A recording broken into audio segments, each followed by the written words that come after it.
Never, never made a single thing.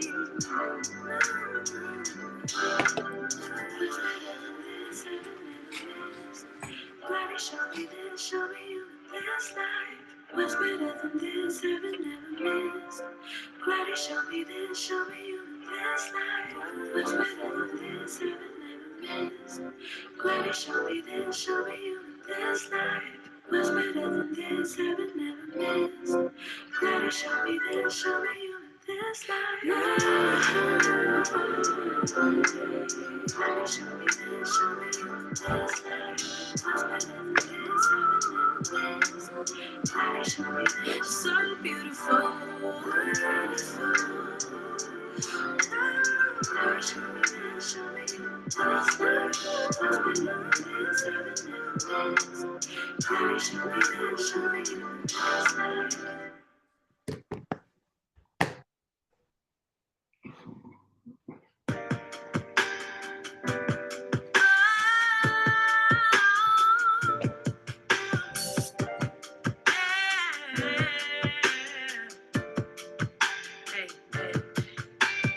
There's one thing we should speak on. This royalty you'll seek on. Don't have a problem even. There's something I am sure of. I deserve something purer. My love is a privilege. I guess you can't take confrontation. Well, I ain't got time. It's so good when everything going your way. But what about mine? So don't waste my queen space. True and not patient. When I let you taste, let it bring your rain. The way you think. True and not patient. When I let you taste, don't waste my queen space. True and not patient. When I let you taste, let it bring your rain. The way you think. True and not patient. When I let you taste, can't seem to stay away from. Calling, I make you wait on. If you're missing me, then just say something. But I don't wanna tell you what to feel.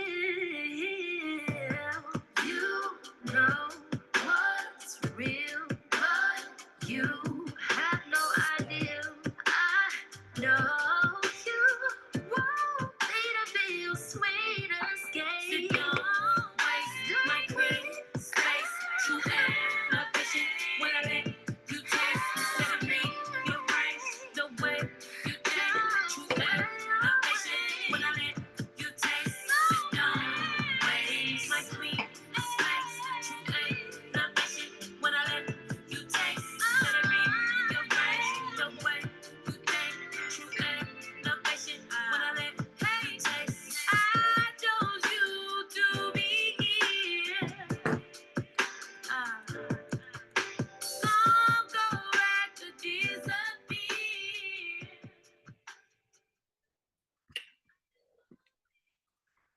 What's up, y'all? Move my spotlight. Hey, what's Hey, up? How you hey. doing? What's up? Hey, what's going on? How y'all feeling? Not as great as you, apparently. Look at that blue underlight. I don't know what that is, but that looks really cool.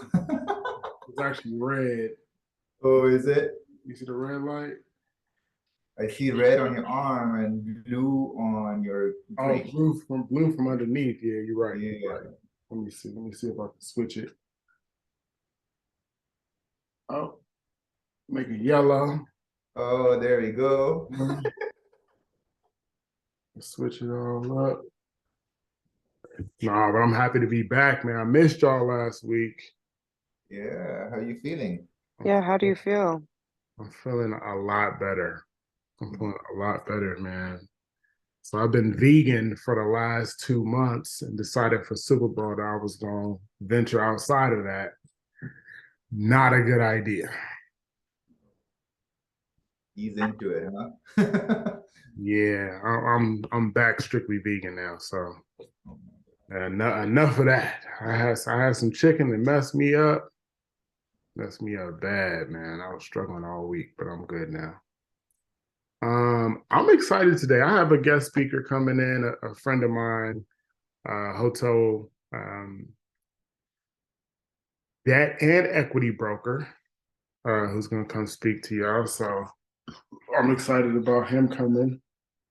And then, this is just a follow up to our conversation about equity that we had a couple weeks ago. And this one is all about the debt. But give me 1 second. Let me see if make sure.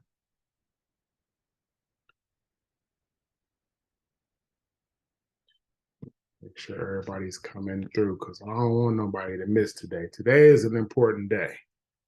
Today is a very important day. We're going to go over some really important stuff. And I'm excited. But I missed y'all. How y'all been? Why y'all muted? Well, I can't see nobody's face. Where y'all at? What's going on? I missed y'all.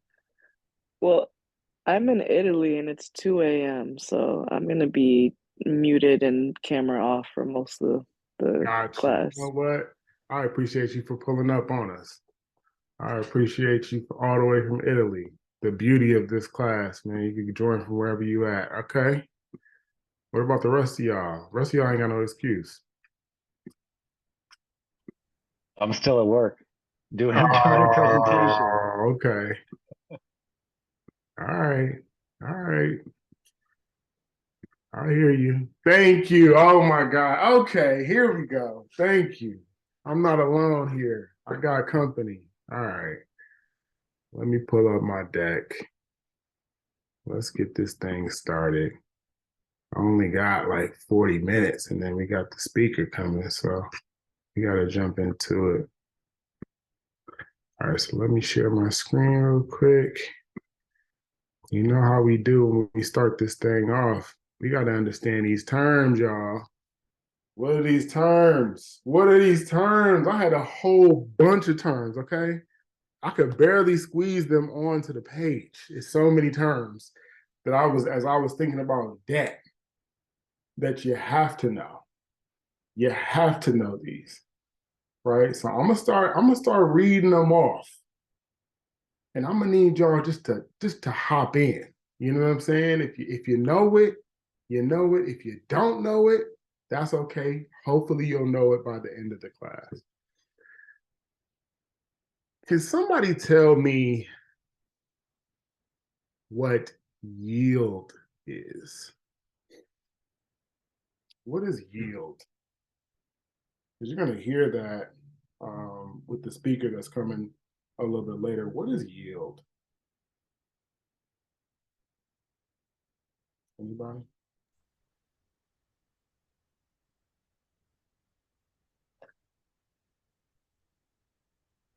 Yield. The annual income from an investment.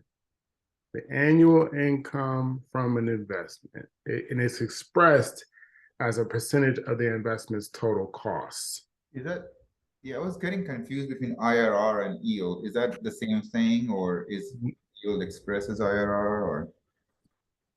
No, it's slightly different because you'll see it, and I won't steal the guest speaker's thunder on that, but the way you'll see it expressed is against the total cost of the project. Mm-hmm. Got it. Yeah. Versus the investment. Got it. Yeah, exactly.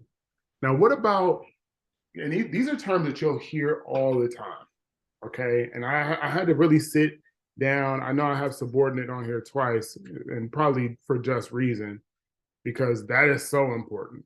What does subordinate mean? What does subordinate mean?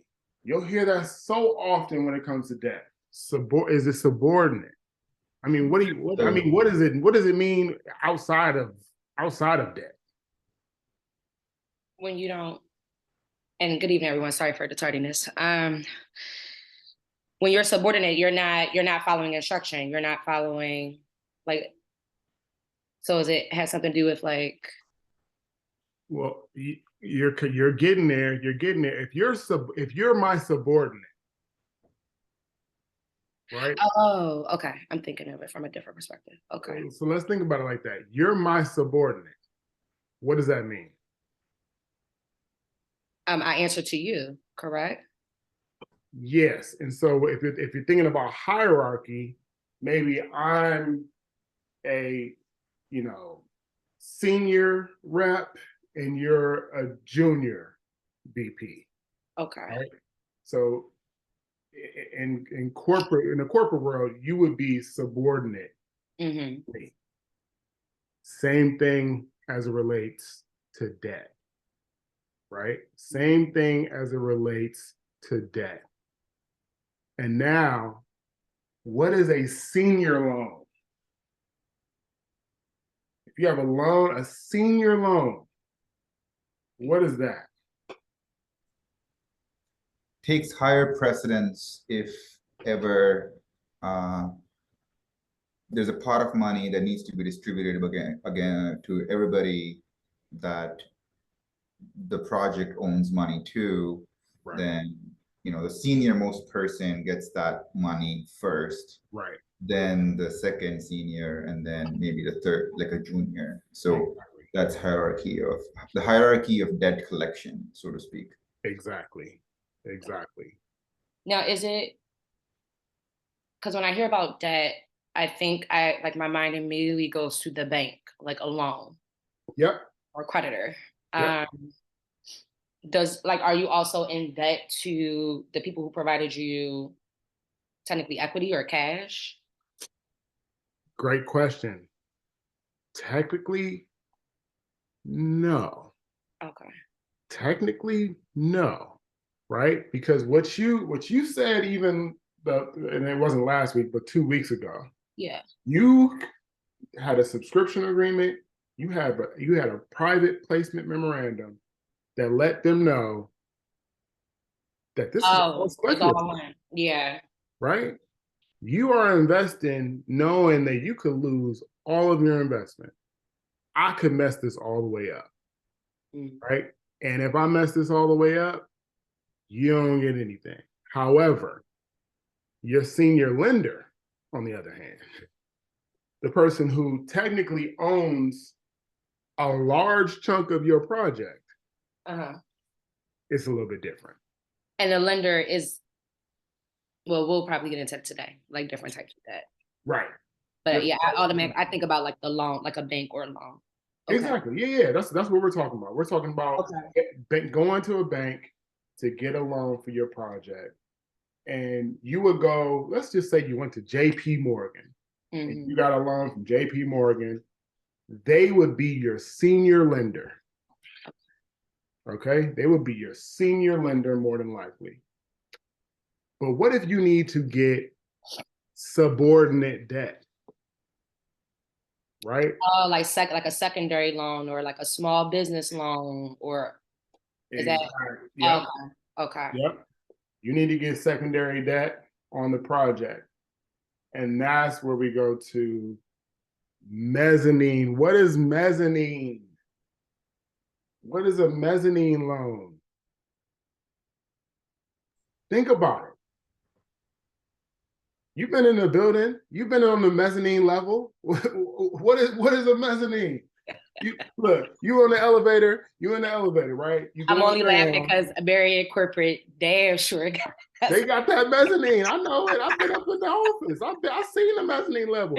You on the elevator. You see the first floor, you see the second floor, but in between those two, right, there's an M.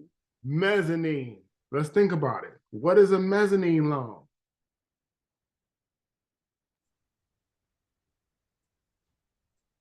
Come on, I just gave it to y'all. Come on, man. Y'all gonna do me like that?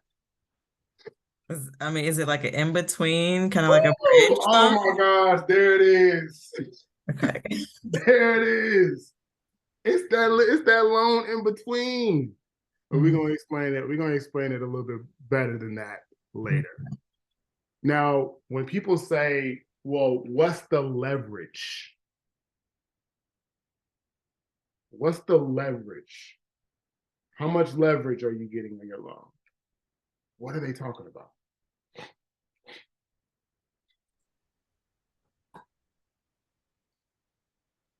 Like how much you put into it, like how much skin you got in the game or the project. That's a good attempt. Not quite. Not quite, but I see where you're going, Miriam. I see where you're going. Not quite. What's the leverage? Just the flip of that, which is not how much you're putting in, but how much you are taking debt on top of how much you're putting in. Exactly. Other side of the coin, so to speak. Right. Right. So you would think of that as the loan to cost, the loan to value, right? 65% loan to value or loan to cost. That's your leverage. So I'm sorry, just to clarify. So Yep. It's how much you're going to lend you, or how much you're getting out of the loan. Yep. Plus that part I didn't quite catch. No, I mean that's really it. Okay. That's really it. In relation to what you're going to need to put up, which is technically the equity, right? So what's the like? Are you getting 50% loan to cost? Is that your leverage? Is it 60%?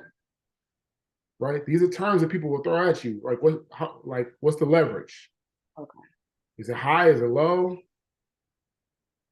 It's another way of saying what's the percentage of the loan that you're going to get. Okay. Okay. Right? So if you're getting 65% LTV, then how much do you need to bring to the table? Okay. You got to bring 35%. Okay. If you're getting 80%, if you got 80% leverage, then I got to get 20%. Right? Okay. Yeah, I've seen that on models before. Okay, that makes sense now. Yep. But they call it leverage. Because Yes. like I feel like we see it on the model, like the loan to value. Yep. I didn't understand as leverage. Okay. A bank will call it leverage. Like how much are they taking on as far as the risk? A risk for you. Yes, Yeah. exactly. Okay. Think of it like a card game. How much am I willing to leverage? What's a card game? Maybe dang, what's a game that you can? I mean, poker. Yeah. How much you willing to leverage?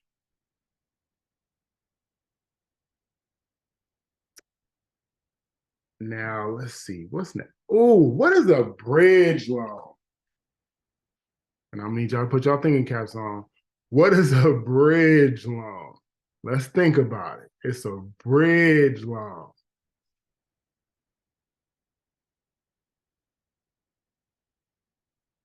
It's a bridge loan. I know y'all done drove across a bridge. What is a bridge loan? Does it cover like the gap between like loans or between your equity and your debt? Ooh, you know what? Very close. Very close. That what you just described technically is mezzanine. Bridge is a little bit different. Bridge operates in the short term. You need something to bridge you before you get your long-term debt solution tied up, right? Usually higher on the interest rate and a shorter term, 2-year, 3-year, right? It's just bridging your gap. It's easier to get. It's going to have a higher interest rate, and it's going to allow you to get to the long-term debt. All right. All right. A couple more. What is, and I know, Chris, you probably know this. What is a C of O? When you got your C of O, what does that mean as it relates to hospitality? You got your C of O. hear it a lot. C of O. Certificate of occupancy. Ooh, certificate of occupancy. And where do you usually get that from? Building department. And what does that mean? They've reviewed your project and it's the code and people can use it. People can lay their head in your building. Oh my goodness. And the reason why I put that up there is because sometimes, and this has happened on a couple of projects of mine, you will have a loan from a city, right? A city loan, right? They're going to contribute to your project, but they won't put the loan in until you have your certificate of occupancy, right? You've been approved for people to come stay at your property. Next one, there is a acronym, DSCR. DSCR. What does that mean? DSCR. Debt service coverage ratio. Debt service coverage ratio. And what does that mean as it relates to debt? What does that mean? Debt service coverage ratio. Sky, you're going to hear this all the time. What does that mean? I'm thinking. Let's think about it. Let's just deduce what it's saying, right? What is debt service? So it's like who's providing your debt. Yep, it's who's providing the debt, but even more than that, you have to pay a certain amount of debt service every month. Okay. What does that mean? It could be it's your mortgage payment, right? That's the debt you servicing. Your debt service is your mortgage payment. So you're paying back essentially what you're paying back. Exactly. What you're paying back monthly, right? That's your debt service. The debt service coverage ratio means how much more than your mortgage are you making each month? Okay. Right? If your mortgage is $300,000, are you making $600,000? And if you're making $600,000, what is your debt service coverage ratio? It's a 2. Right? Okay. I could cover my debt service 2 times over because my debt service is $300,000 and I'm making $600,000 every month. Right? Another example is my debt service is $300,000.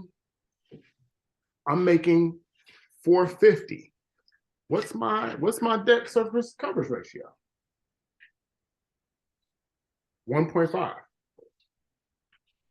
I have a 1.5 debt service cover. I could pay it 1.5 times over. Right? All right, one more. And we talked about this for somebody in this class, we talked about this in detail, and I can't remember who it was. But what is your interest reserve? What is your interest reserve? This is very important, especially for some of y'all who are doing development. Interest reserve.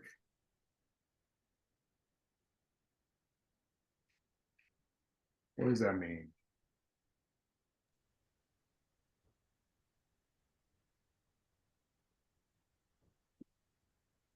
Anybody? Any takers?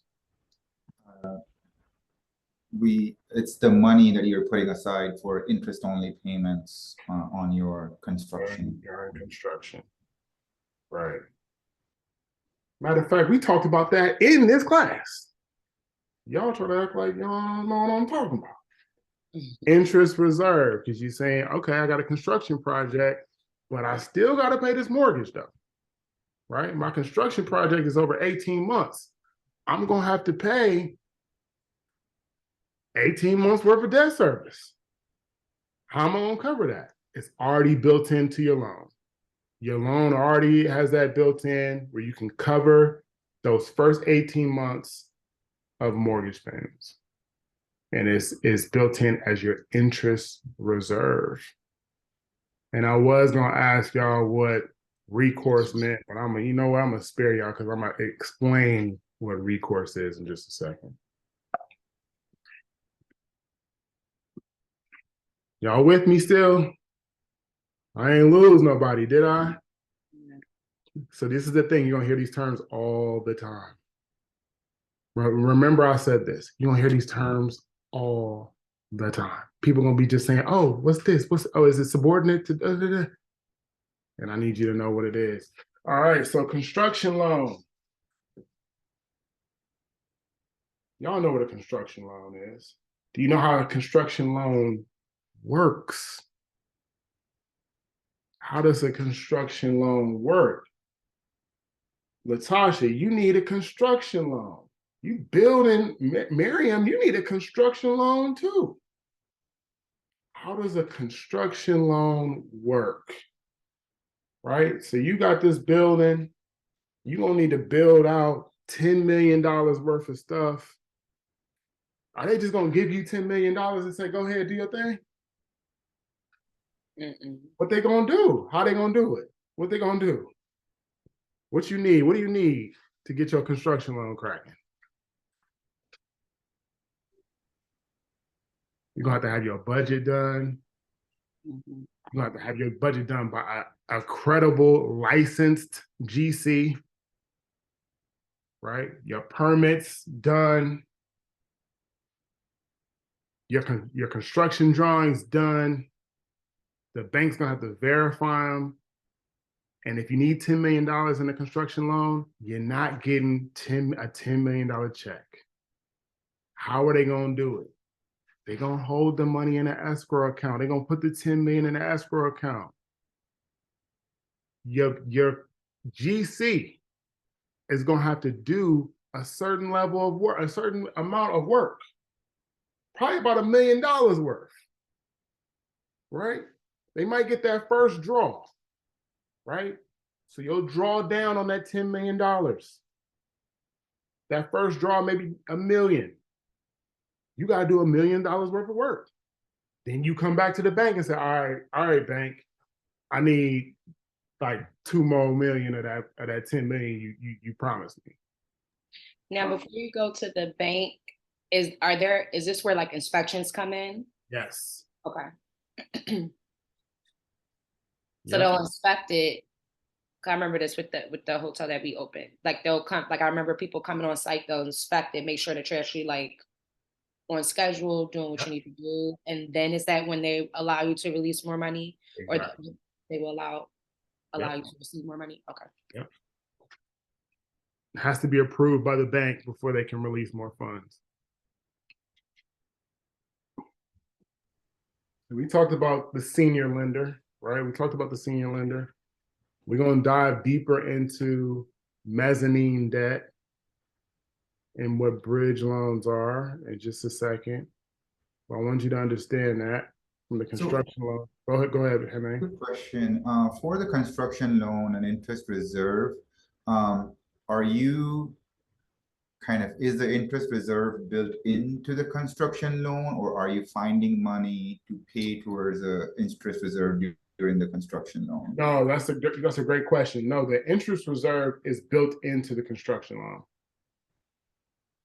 Yeah, it's built into the construction loan. So that's already taken care of. So during your construction period, they're using that to draw against. And it's the bank is loaning it to you to give back to themselves. So it's just technically just covering that period of time. You said it's 18 months, right? That's why your timeline gotta be right. If you said it's 18 months, we only gonna have 18 months worth of interest reserve. So if you have some significant delays and it goes from 18 to 24, you can see how costs can escalate exponentially. Because on top of the timeline being pushed back 6 months, you also have to adjust for the fact that your interest reserve didn't calculate that. So you might have to go back to the bank and say, hey, my wood didn't come in fast enough. I'm getting my wood from China and it's taking forever to get out here. Like, I'm gonna need some more time. You're gonna have to go back to the bank and you're really at their mercy. And if they say no, well, then you're gonna have to figure out where to get the rest of that money from. Great question, though. Is that so? Do you end up typically just kind of finding the money on your own, or like? Yeah, I mean, you got to do what you got to do. Okay. Shoot, if you halfway do a project and you hammer swinging, and it's gonna take a little bit longer, you got to figure it out. You might have to go back to your equity partners and say, hey, I need you. I got to do a capital call because I need more money. Can you say something like, hey, we'll put like whatever our down payment was, you know, let's say down payment was 30%. And so we'll put 30% more to cover additional interest reserve, or like what kind of things can you take to the bank? You can, whatever you need to get it done. I know I say that. I understand, but like what's, all the you know, time. like what's in your experience or your experience of other people's experience, you know, what's a thing that they might actually consider, or what's typically considered? Because it happens, you know, I like would say this. The direct answer to the question is it really depends on the bank, number one, and it depends on the market. right. Things can change rapidly. So it might have been a different market when you got your term sheet than when you actually started construction. Mm-hmm. Right? And a bank might be like willing to work with you, Mm-hmm. might not. Mm-hmm. You know, so it really just depends on what else is happening market wise. Yeah. Most banks, look, you're already under construction. Right. The value for them is for you to finish construction. They don't want you to be stuck halfway through look, the bank don't want to take a half constructed building because the bank is not a developer. You're the developer. The bank don't want to do that. So the bank wants you to get the construction done.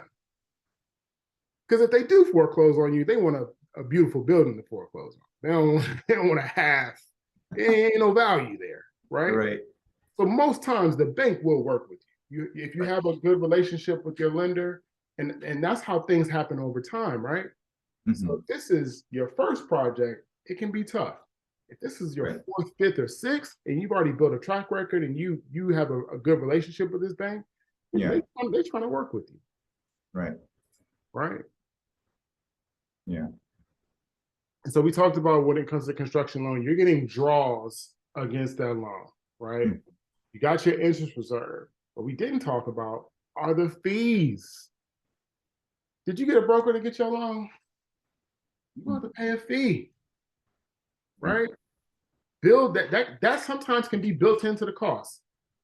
So built into that $10 million is your broker's fee of 1.5%. Mm-hmm. Right? You've tossed in your financing fees. There's an origination fee of 0.5%. Right? All these fees are built in. But then sometimes it's not built in because the bank ain't gonna pay for it. Mm-hmm. So those fees will have to come out of your pocket, will have to come from equity, will have to come from your side, and some upfront costs. And in this presentation, I have an example term sheet, some example terms that we'll go over in a second, that will help make a little bit more sense. All right, so let's discuss mezzanine debt really quick. So I have an explanation of what it is, and then I have an example of how it actually operates. So mezzanine, we talked about it. You're on the first floor. You see that M, then the second floor. It's that level in the middle. It's that mezzanine, right? All right. So mezzanine debt, type of subordinated financing used to increase leverage and levered returns in a commercial real estate transaction. That is a lot that was said there. A type of subordinated debt, right? So it's underneath the senior loan. right? You got a senior loan, and then you have your mezzanine financing. Okay, but why would you need that? All right, mezzanine debt, it fits in between the common equity, the equity that you got, and the senior debt that you have in the capital stack. It does have priority over equity, but it is subordinate to your senior debt. Okay, it usually has a higher interest rate and is less risky than common equity due to collateral. So let's think about what that means. What does that mean? Let's run through an example. All right, quick and easy, raw and dirty example of mezzanine debt in action. You are a sponsor. You're the sponsor. You want to buy a building for $1 million. The senior lender on the loan is only going to give you 70% loan to value on the purchase price. All right, which is 70% of $1 million, 700,000. We're gonna disregard the interest rate because that's not even important for this example. Now you ain't got $300,000, right? You want to buy this building. You don't have $300,000 to put up, so the bank is gonna give you 700. You don't want to put 300,000. So guess what you got to do? You got to go find you some mezzanine debt. You got to find something in between that 700,000 so to reduce how much equity you're going to have to bring to the table. Right? So you find a mezzanine lender willing to lend you an additional $100,000. So you have the senior debt, 700,000, mezzanine debt, 100,000. How much are you bringing in equity to buy the building? You have 200,000 now that you're using to buy the building. Does that make sense? Are y'all sure it makes sense? Kaylin?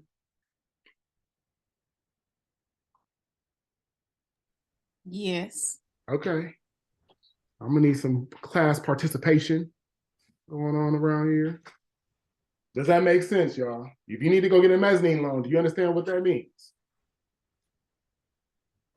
Or would certain banks kind of, the senior debt or the primary lender, like not want to see mezzanine debt on the stack or want to see a minimum amount of equity on the stack? Great question. Great question. Yes. The answer to that question is yes. There are senior lenders that will say there can't be any subordinate loan. We are the only. We are the senior. We are the only. Ain't no other debt. And you push back on them and say, okay, that's okay, but you're going to have to go higher on your leverage. If I can't get no other debt, then I'm going to need you at 60, I'm going to need you at 70. Are y'all with me, though? This is important. I'm going to need y'all to understand this. So are there particular types of deals that are more attractive or common for mezzanine financing? And same with, like if you take those deals to lenders, they're more likely to approve it. I know that's a very wide open question. Are there deals that are more, that will lend themselves more? Honestly, I think the more expensive the deal, right? The higher the cost, the more the mezzanine debt is common. Right? So it's easier to get $100 million deal with mezzanine total cost with mezzanine versus like 1 million, right? Definitely. Most definitely. Yep. But do y'all understand the example? It's okay if you don't. You know, like you don't have to fake the funk. Like if you don't understand the example, like please let me know because like we can slow it down. Like if y'all sure, we're gonna go on. But if I y'all do not, have a question, quick question.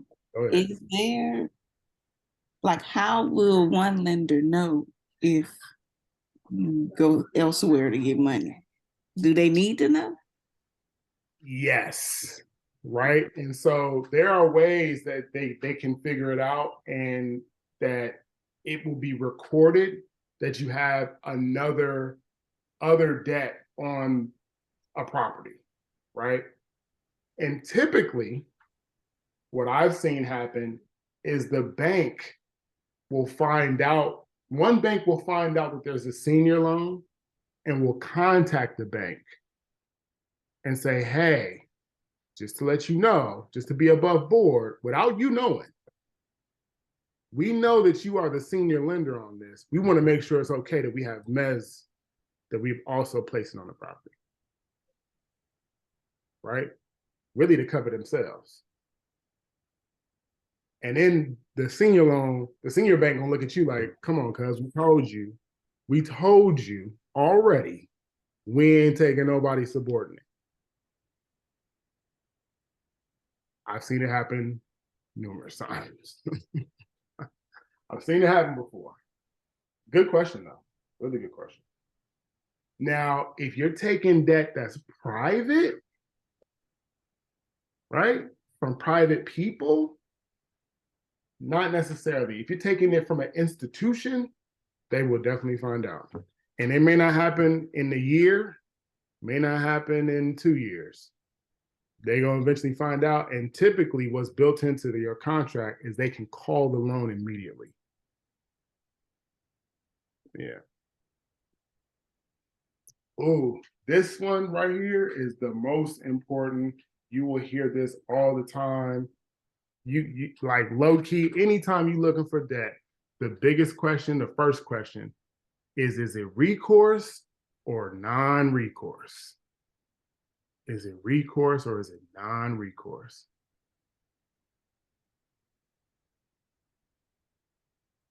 What does this mean? I know it's written down there, but can somebody give me the layman terms? Recourse and non-recourse. And which one do you use? Can they take your clothes? Maybe not clothes, but your car. Yep. Now, which one can they take your car and other assets that you got? Recourse. Recourse. So people gonna ask on the debt, is it recourse or non-recourse? So recourse, just for like a formal explanation. So recourse means that if you do not, is it that if you do not pay back, that they're allowed to take your additional assets? Yes. If it goes south, On a default. yeah. They can Okay, go against you. You're the recourse. Got you. No And personal then stuff. non-recourse is I can go in default, but they can only penalize me just based off the loan. Like they can't take other assets of mine. So they might, what does that look like? Property. You could, Okay. yeah, you could foreclose on the property, but you can't go any further than that. Right? Okay. So for example, if let's just say you get foreclosed on in a recession, right? So you bought the property for $5 million. It's a recession. The property's not worth $5 million now. The value actually dipped down. Property's worth $4 million. And you can't pay your payments. They're gonna have to foreclose on you. So now they're taking back a $4 million property on a $5 million loan. There's a delta of $1 million. Now, if you had a non-recourse loan, tough luck. You got the property, it is what it is. If it's a recourse loan, you owe these folks $1 million worth of value. Big difference. And you're gonna hear them terms. Is it recourse or is it non-recourse? Man, those terms right there, they're major.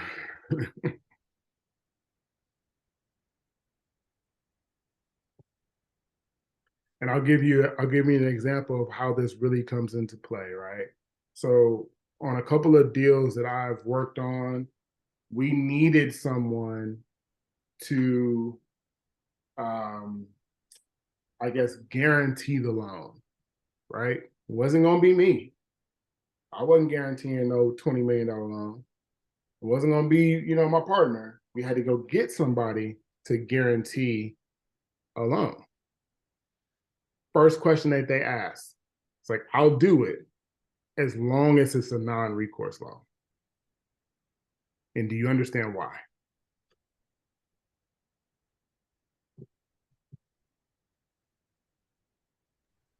How is that even possible? Like, how can you guarantee a non-recourse loan?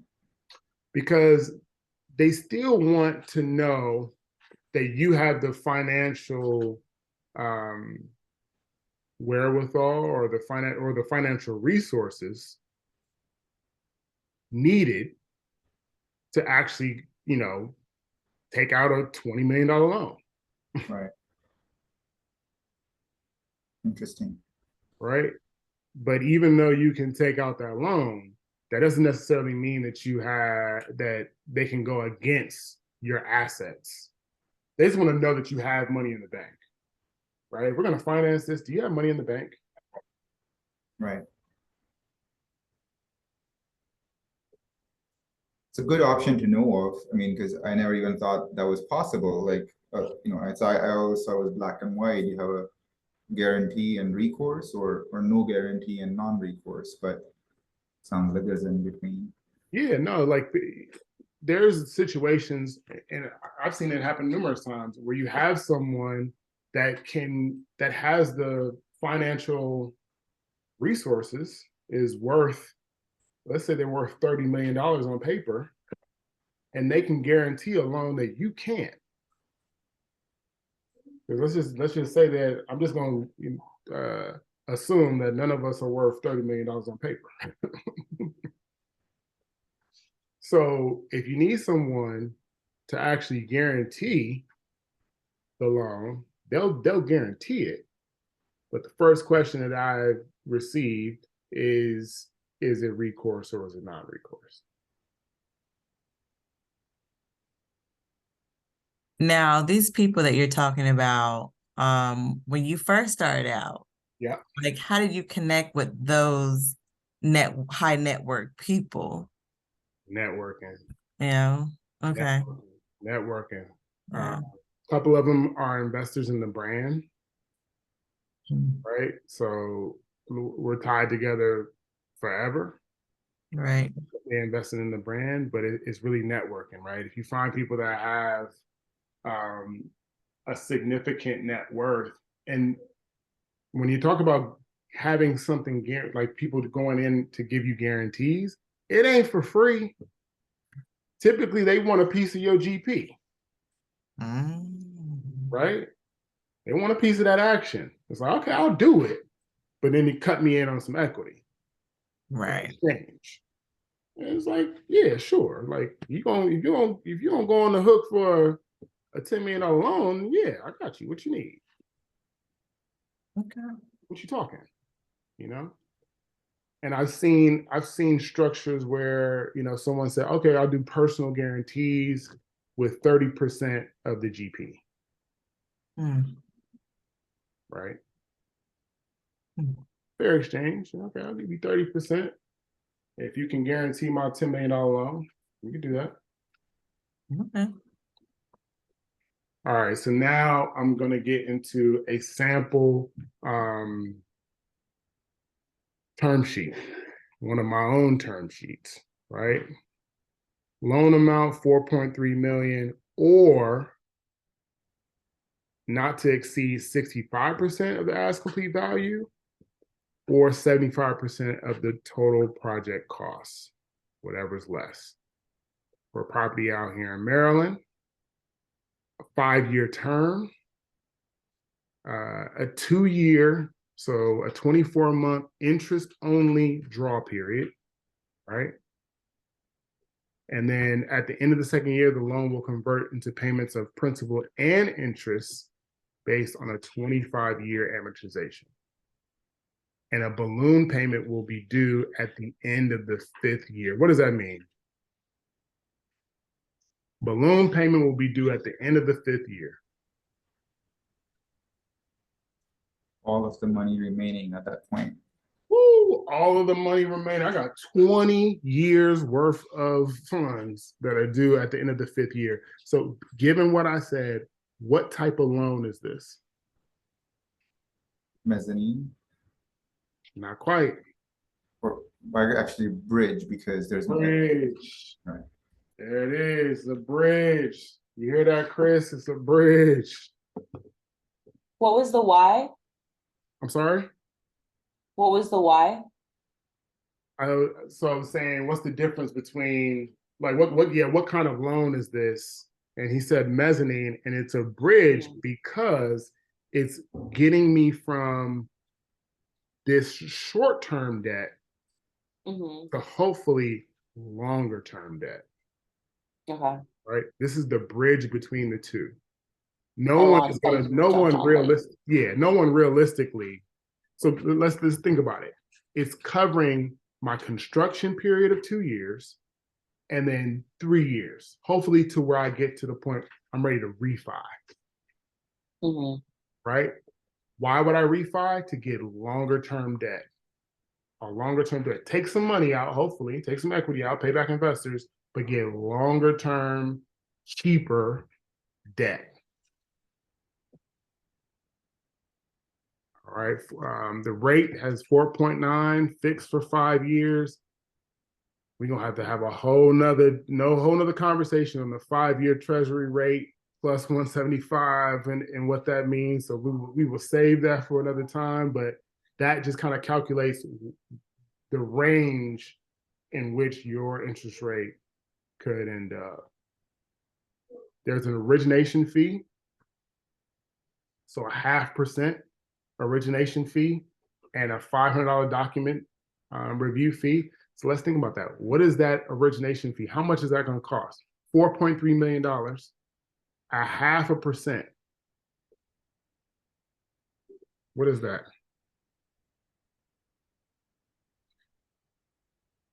In my head, I'm saying like 2150, like 21.5. 1% of 4.3 is 43,000.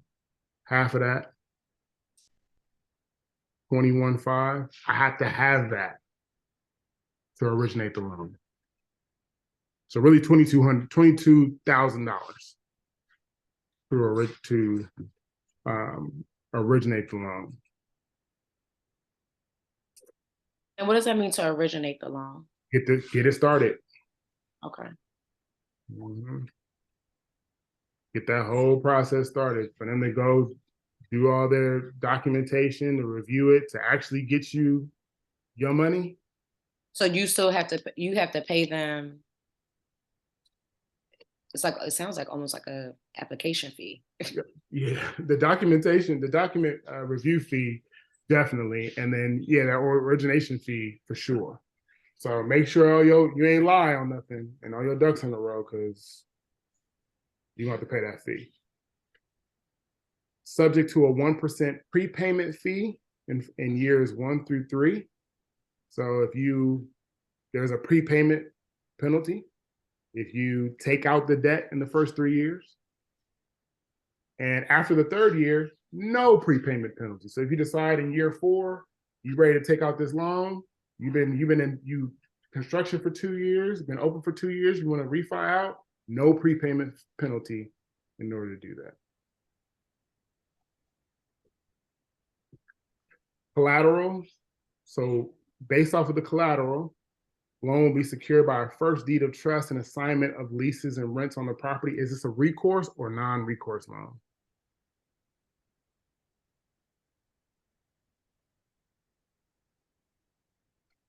Could be non-recourse, but there could be a separate clause for a personal guarantee, right?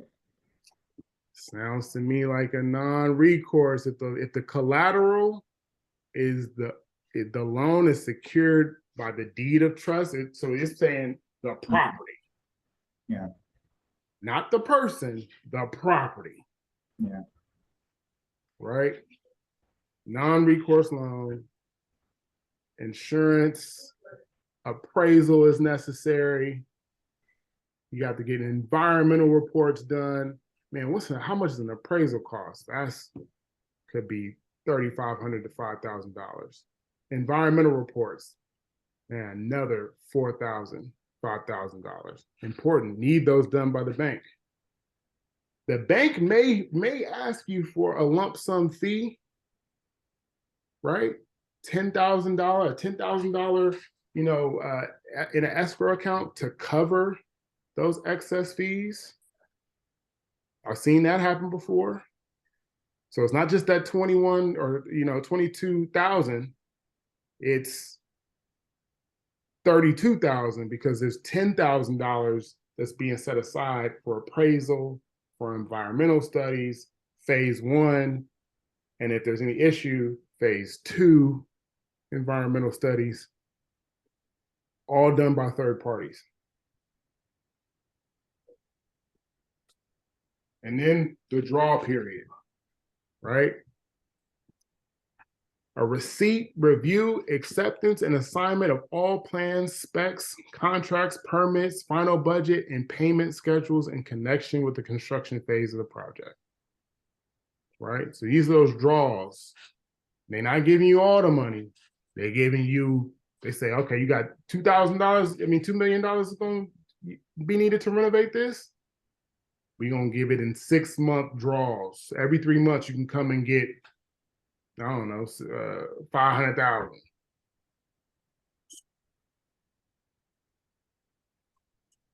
Right? The receipt, review, acceptance, and assignment of executed construction contract.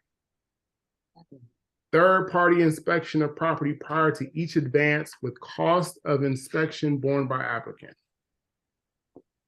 Receipt, review, and acceptance of Class A contractor's license from the general contractor. All these things. Builder's risk insurance. These are all things you're going to need. Usually the GC will come with their own builder's risk policy.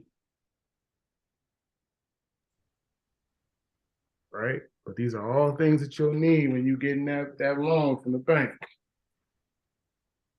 Is that helpful? Can you go back? What's an AIA form?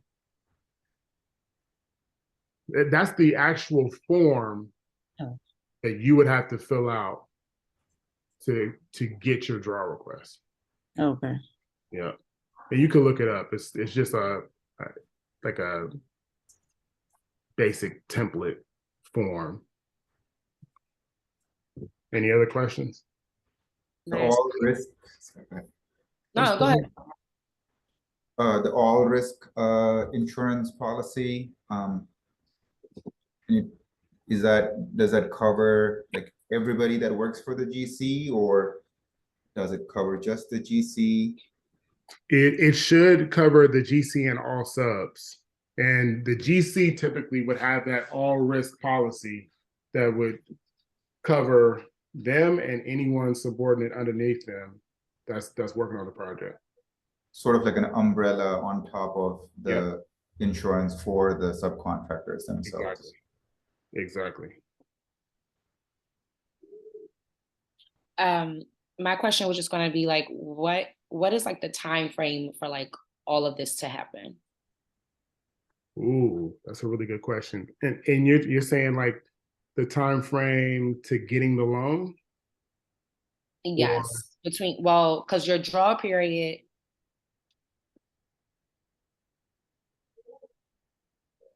is when you be able to like they'll like grant you the funds. Yes. So let's think about it. Let's think about the loan real quick, right? So you're getting a loan. A portion of it is acting as a construction loan. Let's just say for this example, it's a I don't know, let's say it's a $7 million project. They're going to give us 4.3 million against a $7 million project. Part of that is a purchase price. So you're purchasing it for, let's say, 2 million, and then you're doing renovations. So $7 million, they're giving you 4.3. 2 million of that 4.3 is your construction loan, right? You said that it's going to cost you 2 million to renovate this property. So your construction loan is built up in there. Hold on real quick. John Jay. So 2 million is in there. The other 2.3 million is going for the purchase price. Right? Against your 2.7 million of equity that you raised. Okay. And over the next 24 months, you're going to be doing the renovations to this property and using that $2 million. So this draw period is just for that 2 million that you're using as your construction loan portion. Okay. They might fund the whole 2.3 first, because you're using that to purchase the property. Right. But the remainder of it, based off of what you built out in your budget, will be withheld and then given to you in a draw period so you can finish the renovation. Does that make sense? Mm-hmm. So part of it will be for you to be able to actually purchase exactly the land, and then the remainder. So, and once you kind of meet all of these requirements, then they'll say, okay, here's the other half of the loan. Right. For the construction or renovation. The renovation. And then you have to, you're basically taking it out like you're drawing it from the bank. You'll do 500,000 worth of work. You'll get them to come, approve it, accept it. And you submit another AIA form. Like what Kayla was talking about, the AIA form, you're going to submit that to the bank. They're going to say, all right, cool. We're going to give you another 500,000. Okay. You're going to do that work. You're going to go back to them like, okay, we need another 500,000. Okay, you're supposed to do X, this. They come in, review it, boom, another 500. That's how it works.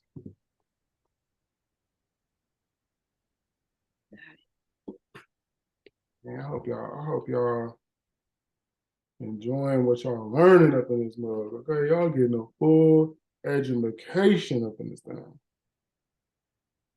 And then guest speaker that I have, the broker, he said he's gonna be on in just a second.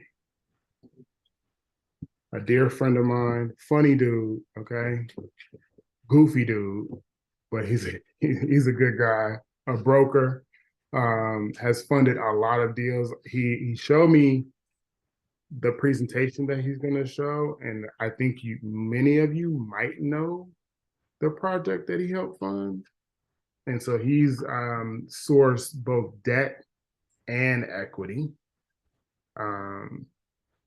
Yeah, I'm excited for him to come and talk to y'all. So make sure y'all got y'all questions ready, because y'all got a real broker. He out here placing money on deals. Okay. And he's joining. What kind of a broker is he? Is it a loan broker or? He will get loan. He will get equity. He is a broker, a broker's broker. God.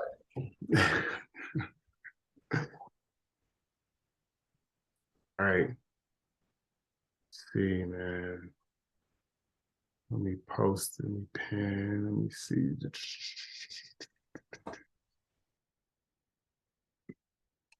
me do this.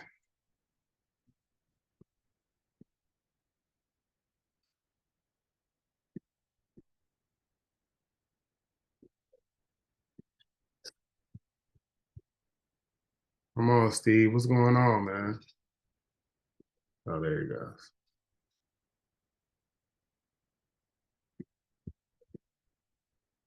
Put my joint speaker view.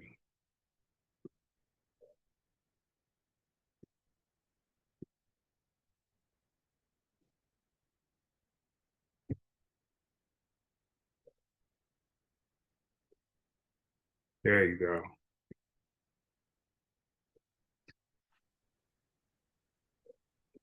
What's up, Steve? Hey, how you doing? I'm doing good.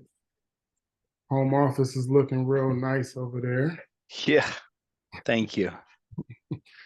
Hey, I got kind of a little dead class today. I don't know what's going on. I think it's because the weather was so nice on a big chunk of the country. Everybody was outside today. I don't know what's going on, but they're a little dead today. We're gonna need to wake them up. Oh boy. I don't mind if you guys want to sleep while I chat. No, so we just got done talking about that, um, going over a lot of things. Does anyone care to tell Stephen what we talked about today? Anything that you might have learned today that you didn't know prior that could be helpful? Well, hold on. What time did this group We've start? been, we've been on since 8. You came on at 9. Oh, right. Okay. Yeah. So my jaws have been yapping for like a whole hour, talking about that, probably boring these folks to sleep. And now we got you to take them all the way there. Oh boy. Come on, anybody. Can anybody care to share anything? Yeah, Did I you learn didn't anything? know. Yeah, I was gonna say I didn't know anything about mezzanine that I had never heard of it before. Okay. Also about the recourse and non-recourse. I mean, I had heard of like how it was explained that sometimes they would take your personal assets, but I didn't know there was like an actual name for that. So All right. Anything else? Anybody else? Understanding like construction loan and how that's built into your overall debt, Okay. and kind of like how that's broken out based on like purchase price and like your like how much it's going to take to either develop or do a renovation. So understanding that breakdown using numbers was really helpful. Okay. All right. Anybody else? Going once, going twice. Latasha, you didn't learn nothing? They already kind of went over what I was gonna say. But yeah, overall, it's been some great information. Okay. All right. So that's what we got, Steve.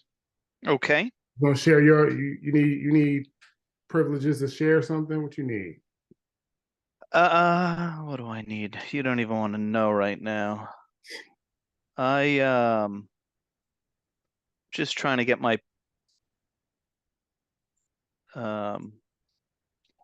PDF to work. Right. Adobe.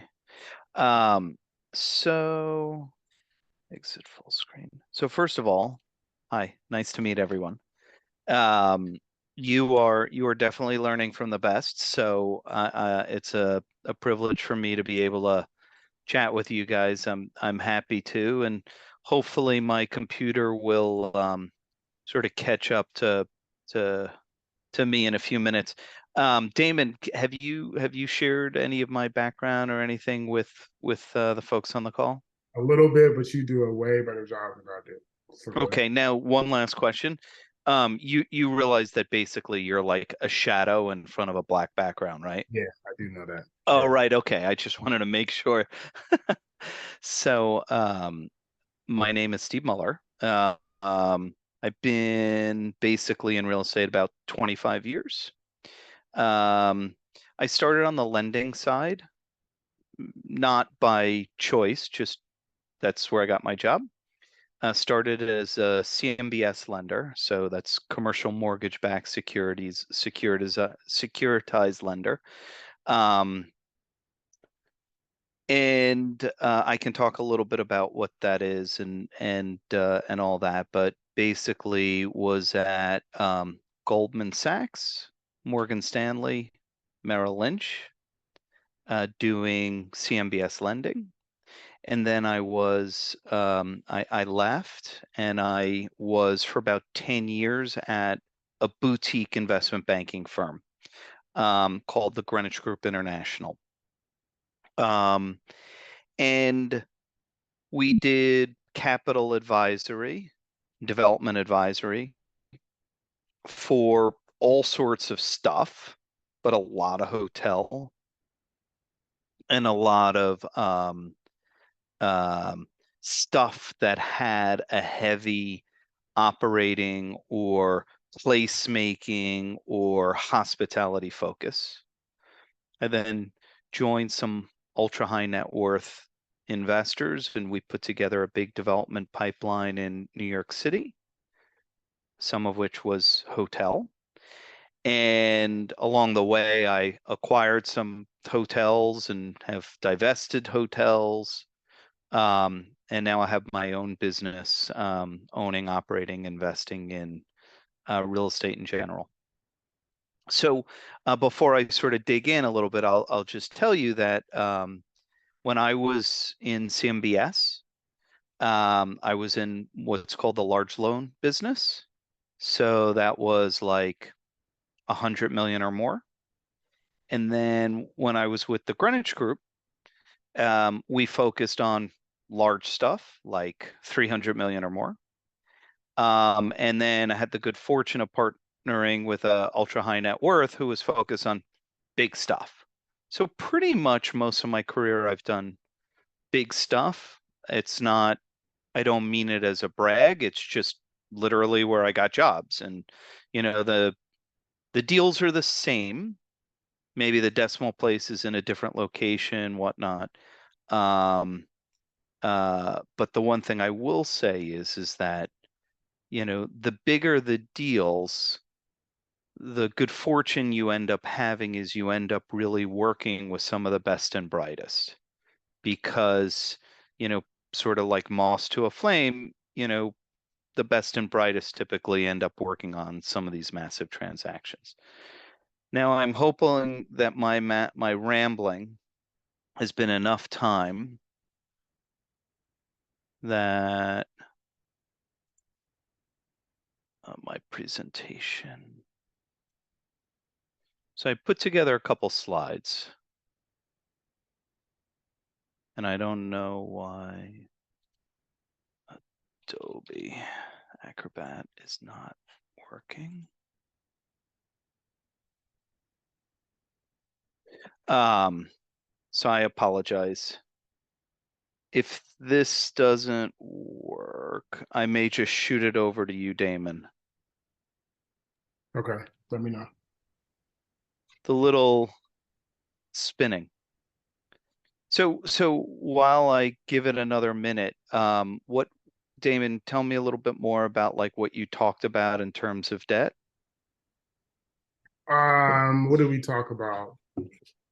We talked about recourse, non-recourse, senior loan, mezzanine loan, construction So loan, like the process or just terms and sort of, terms and the process. okay. Terms and the process, yeah.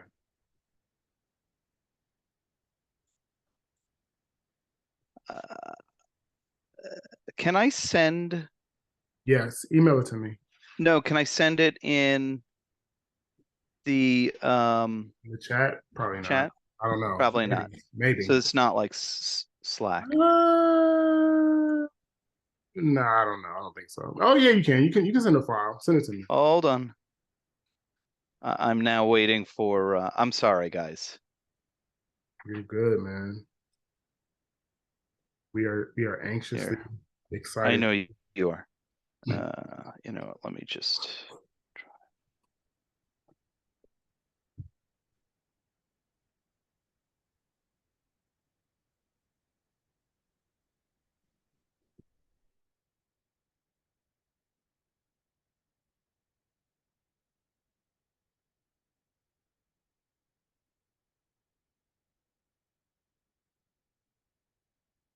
Okay, Damon, I just sent it.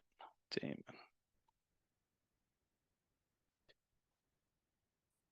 Let me know when you get it. Put it up on the screen.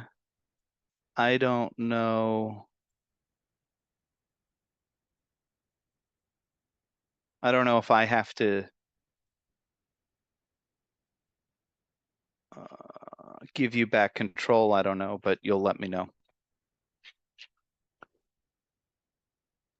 Yeah, I think I could take back control. Okay. 1 second. Got it. Perfect. All right. Let me open this up in Adobe. Perfect. Oh man, you put together a whole deck. Oh my gosh. So Damon, the one thing I will tell you all that I don't like about working with Damon is he's so freaking good with design. And so the cover, do not look past the cover, Damon. Just put it on the screen. And oh, hold on. Now I got to be able to see it. Okay, so We're gonna get you a Canva account. a what? A Canva account. I don't even know what that is. Yeah, I don't need Even that. though- I mean, whatever it is, I'm sure. So all I wanted you to know is I just put this cover on, this front page, because I wanted to make sure that I had enough time to just tell you that this was a presentation that I just updated today, but had been previously put together by an analyst who had the worst design concepts on Earth. And it looks terrible. The colors are terrible, but the information's great. So with that said, you may now, thank you. So I wanted to start and just talk, don't worry, it gets worse. I wanted to start and just talk about sort of the two sides to debt. And this is kind of dumb because you probably, your first thought is to say that like the two sides to debt is lender and borrower. But in a way, it's really debt and equity. And Damon had told me, he and I had talked about sort of, you guys talked about equity and stuff. But I wanted to first sort of go through the overlap between the equity and the debt and how, despite the fact that they're totally different, they're looking at the world the same way. So, there's essentially four different types of lenders and investors: core, core plus, value add, opportunistic. And if we start by looking at the bottom of the chart, you'll see that, right, the rates of return go up as risk goes up. But the same thing can also be said that there are certain risks that a core investor would be willing to take that a value add investor, or I should say it the other way around, there are certain risks that an opportunistic investor would take that a value add investor wouldn't, and that a core plus even fewer, and a core investor the least. And that's true whether it's a lender who's looking at a core deal or a value add or an opportunistic deal. And so I kind of have here, different checks, X's and checks to illustrate the types of risks. And I'm not going to go into all of them on this slide, but just to give you a sense, like, a core investor is going to look at a deal and is going to say, no way am I taking legal or political or entitlement risk or, development construction. Maybe I'll take a little risk on a market. Maybe I'll take a little bit risk on cap rate, meaning I'll stretch a little bit on the buy because perhaps there's some macro idea that I have, or maybe I'm buying into a deal where the exit cap rate is a little bit more aggressive than I would be. But those are generally the types of risks a core investor would take. I'm going to skip core plus because I think you kind of get the sense it's going to be similar, but a little bit more. And I'll go to value add to say, the value add investor, whether it's a lender who's looking at it as a value add deal or an investor, they're going to look at it and say, you know what? I'll take on some development risk. Maybe it's redevelopment or expansion. Maybe it's renovation. Maybe I'll take on some, construction cost risk or construction execution risk. Maybe it's a lease up deal, etc. And so as I go through the next slides, I just wanted to sort of set the stage that it's not just about like target returns, but it's also the other side of it, which is finding the right capital for the right deal and matching risk profiles. And so, Damon, if you could head to the next slide. Okay. So, so this is the same information now broken out a little bit more specifically. And there's two slides, this slide and the next slide, that are broken out like this, and then we talk about debt. So I just want you guys to be aware. So a core investor is going to look at either office, retail, multifamily, or industrial. Notice there's no hotel, but a traditional core investor is going to want primary market, not a secondary or a tertiary, but a primary market. Probably I'll even stretch and say 85% occupancy and better, although, historically it's like 90% and better. They're willing to do 50 to 60% leverage. And by the way, that cuts both ways. The lender's probably going to be willing to do 50 to 60, and the equity wants to be in a deal where there's only 50 to 60 leverage. That's a true core investor. They're going to want a Class A property. They're targeting a yield to the equity of somewhere between 5 and 8%. They're looking for a 5 to 10 year or greater hold, and they're going to occasionally enter into a joint venture. Now, if you have pension fund money and you want to partner with an amazing operator on a Fifth Avenue property, then it makes sense. But, a lot of these big, institutional funds or pension funds or fund managers, they're going to have their own team and, be able to oversee leasing and property management, stuff like that. Core Plus takes it to the next level where, investors are willing to take the next step out in terms of market, maybe reach down a little bit more lower on the occupancy threshold, and willing to accept greater risk in terms of leverage, 60 to 65%. They're going to look for that higher target yield. But if you think about why that is, it'll also sort of explain the whole period. Right? There's obviously some sort of business plan.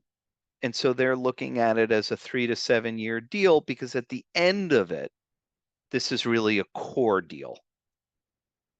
And so the business plan there is you buy a core plus, you finish a business plan, and it's now a core deal. You notice here that hotel is popped on the map. It's right under industrial. And if you look, it's probably got the highest targeted yield. Actually, within all of these slides, hospitality usually has the highest target yield. Because, right, there are no contractual leases generally. There's operational business. When the hotel business is great, it's phenomenal. But when it's not good, it's tough. Next slide. Same is true value add and opportunistic. So opportunistic, I'll sort of jump back and forth between the two, but opportunistic is going to be anything from ground up, repositioning. Maybe you have an existing physical structure, but very low business, whatever it is. And value add is sort of one step removed from that. And so there you're going to see target yields, 20+% on opportunistic and probably somewhere in the 10 to 15% value add. Hopefully that makes sense so far. Let's go to the next slide. And by the way, sorry, I should have said this in the beginning, but feel free to chime in, ask questions, let me know. I'm happy. It doesn't have to be just me rambling. If you have questions, feel free. Next slide. Hold on, I actually have a question. Sure. Why is the hold period so short on the opportunistic and value add? Yeah, so that's a great question. Somebody who invests in an opportunistic deal is not looking for it to be a 20-year hold. They're typically, right, and not always, but they're typically looking and say, okay, like I'm getting into this deal, it's a 20+% return, and it's supposed to take it from A to B. Once it's at B, it falls into another category, and it's no longer an opportunistic deal. And so, just to keep it simple, like I buy a piece of land, I get it entitled, I build a hotel, I get it stabilized. From 0 to stabilized, I've made 20 plus IRR, hopefully, right? Assuming it fits nicely on this piece of paper. Right. Once it gets to stabilized, it's now a core plus or a core minus, right? So I then have two choices. I either continue to hold or I monetize. Now, in order to monetize, right, you're going to sell presumably, or you're going to sell a share. But the point is you're sort of backing into a 20 IRR. Right. Let's say you recapitalize, you take some money off the table, and then, excuse me, and then all of a sudden you've sort of reset the clock and you're now in the core plus return rate. Because you can't expect to do a ground up deal and get it to stabilize and then still generate 20 annually.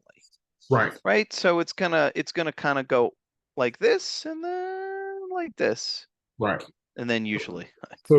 So in other words, at this opportunistic level, I'm really taking out a bridge loan. Yes, and actually, I think in 3 slides we switched to debt. Yep. Do you want to flip ahead for a second and keep going? You all right? You all right over there? Yeah, I'm fine. Yeah, so keep going. Didn't I have a Oh, right. Okay. Actually, go back. So the answer is yes, right? Typically, you're going to do, sorry, go all the way back to the slide we were on, Damon. Okay. So opportunistic. Let's not use the term bridge. Yeah. Because for the folks that graduate from Unflagged Academy, Yeah. I don't remember the name, Unflagged Academy, you guys are going to know not to fall into the trap of a bridge lender bridge. You're going to look at this and say, well, I'm going to get a traditional bank construction loan because I learned in Damon's class that that's the cheapest capital. Doesn't always work out that way, and we'll talk about like reasons why bridge lenders could be good or bad or whatever in a second. But yeah, so as you sort of move from opportunistic to core, you're going to see, and that's also why I kind of broke it out this way, a direct correlation in how you picture the lending landscape. So a core lender would be like an insurance company or a life company or a commercial bank. Yep. with it all the way down on the other end, looking at the highest target yields, is going to be opportunistic. And those are going to be, non-bank lenders, bridge lenders, etc. And then in between, there's lots of different options. Right. All right, let's go to the next slide. So this slide, and flip to the next slide.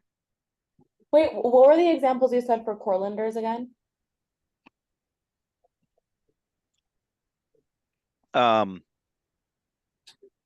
Insurance companies. Insurance companies, Insurance. life companies, commercial banks.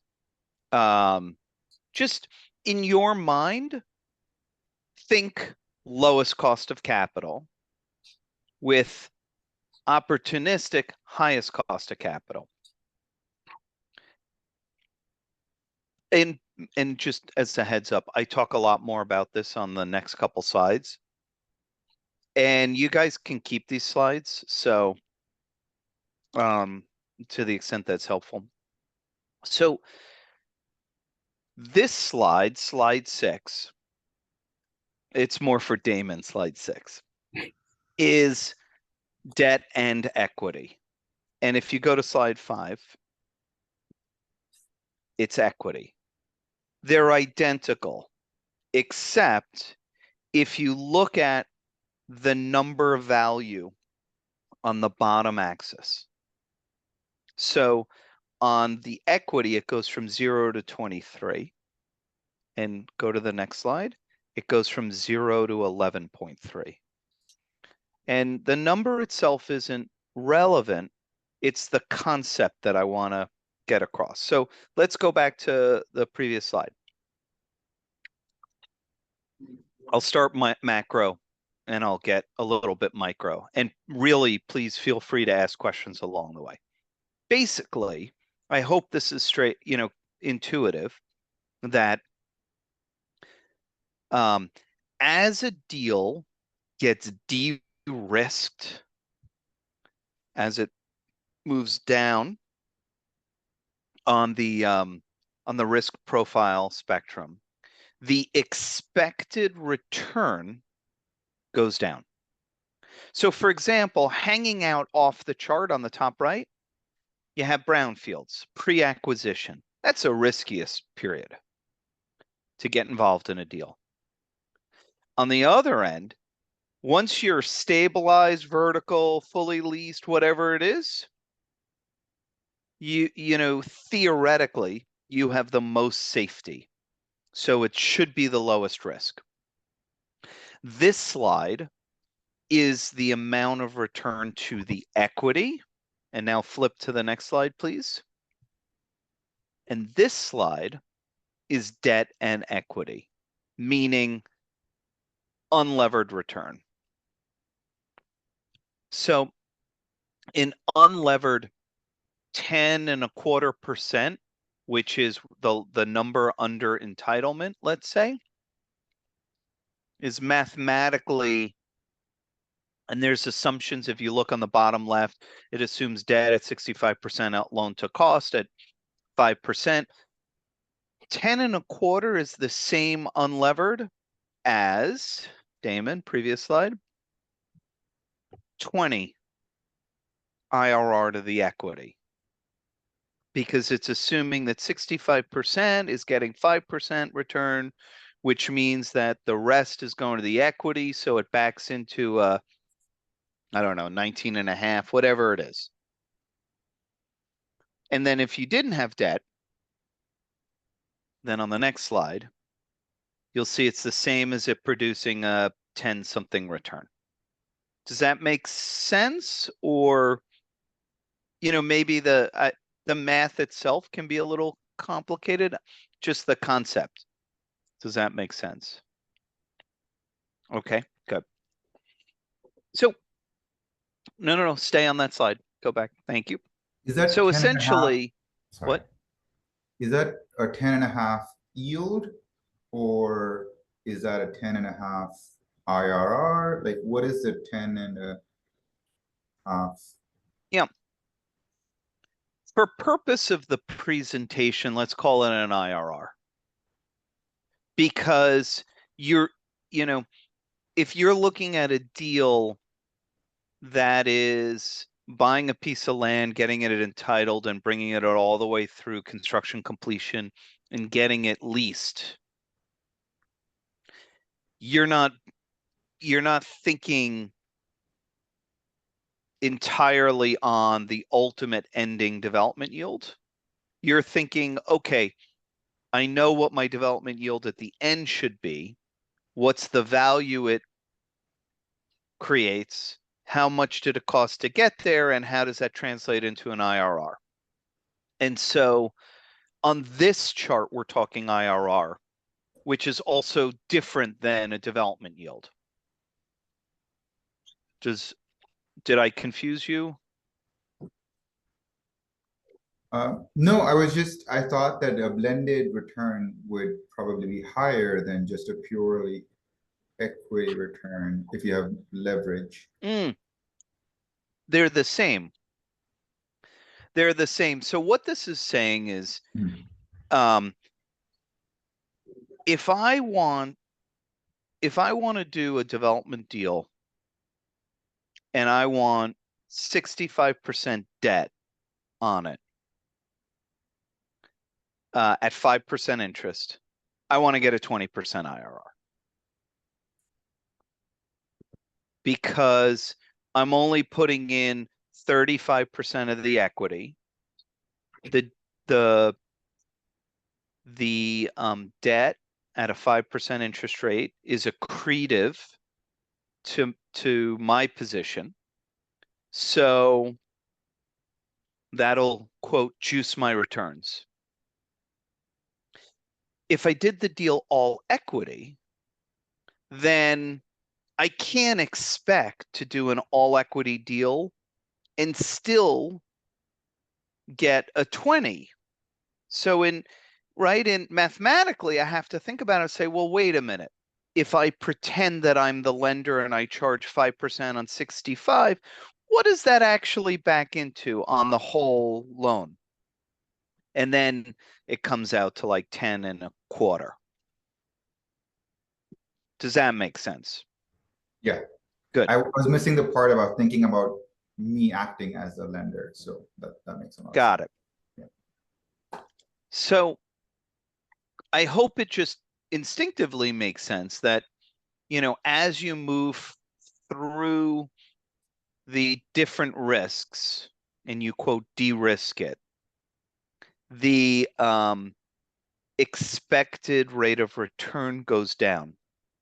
And the reason that I'm kind of spending time on this is because unless all of you guys are so wealthy that none of you need other people's money, at some point along the way, in whatever deals you work on or look at, you're going to need somebody else's money. And the guy who comes in, or woman, the person who comes in at the entitlement stage, whether it's all equity or debt and equity, whether they're funding everything all equity or just the equity and you have debt, their expected return is going to go down as you de-risk and cross certain things off the list. So, for example, hey, Mr. Investor, I want you to come in. I am pre-entitlement.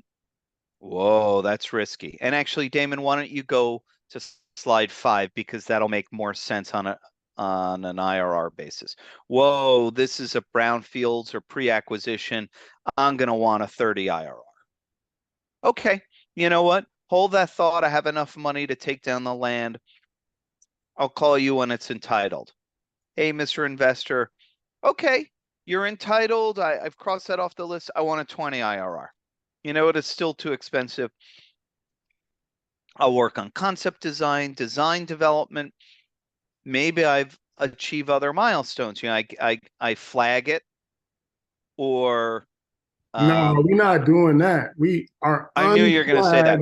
No, or I sign a licensing agreement, or I just bring in a really talented manager and don't flag it. Or there are other milestones. Maybe, maybe there's you sign a lease with a retailer for a portion of the space, which guarantees certain income and so forth. You get it, right? As you get closer to certificate of occupancy, or you achieve certain ramp up hurdles in terms of performance, the expected return that you have to give your investors goes down. Yeah. Let's go forward 2 slides. Okay. So here are different examples of types of lenders and their types of debt and some pros and cons. And then I'll talk about sort of a little bit more specific about each type of lender. So CMBS lenders, basically, you need to know that they don't really like hotels. I'll just be straight up. It is hard to get hotels. Hotels are really considered the 5th food group, and there should only be 4. And unless it's like Main and Main, primary market, amazing location, trophy, 20 years of amazing operating experience. Okay, pros. CMBS lenders can write huge loans because they don't ultimately keep it on a balance sheet. They're selling off the bonds, so they can write a $500 million loan, no problem. Whereas banks, pension funds, other lenders, they're going to have to syndicate it. CMBS has really low cost pricing. They're non-recourse. They can move quickly. And to a certain extent, they can phase certain tranches of debt. They cannot deviate from rating agency standards. And I'll talk more about that when we get out of the presentation. Working out any sort of problems or getting any sort of exceptions once your loan is closed, meaning once you've signed your deal and they funded, the minute you have a bump in the road, it's headache. They've sold off bonds, they have to get approval from the special servicer, blah, blah, blah. And they don't love hotel. Now, national, international banks, let's assume we're just talking about banks. They have relatively large balance sheet capacity. Unless you're looking for a $500 million loan, this isn't going to be an issue. Even a $200 million loan, it's not going to be an issue. They are flexible. They are low cost. Most have local presence. And in fact, in my experience, your most likely lender is going to be your local lender. They typically understand the development market. They can syndicate if necessary. And I know. And what does that mean? yeah, sorry about that. Thank you. So every lender, every commercial bank has loan parameters they have to adhere to. And what that really means practically is if you walk into a bank and you're looking for a $25 million construction loan or even a stabilized loan, they may come back and say, I love the deal. I want to work with you. Our lending limit is 15 million. So what we'd like to do is we're going to take 10 million and we're going to call up some other banks that we work with and see if they want to participate. And then usually, and this is, I'll sort of deviate from the slide a little bit, but basically it's supposed to be seamless to the borrower. So what happens is the borrower calls up, or a broker, right? If you hire a broker or whatever, contacts the bank, and Damon, what was the name of that bank that we were talking to? FVC. FBC. So we call up sleepy little FBC. How much were we looking for? For 15? 5, uh 7, 10, 20? I four, don't know. It doesn't matter. five. I can't remember. Yeah, How much? I think it was five.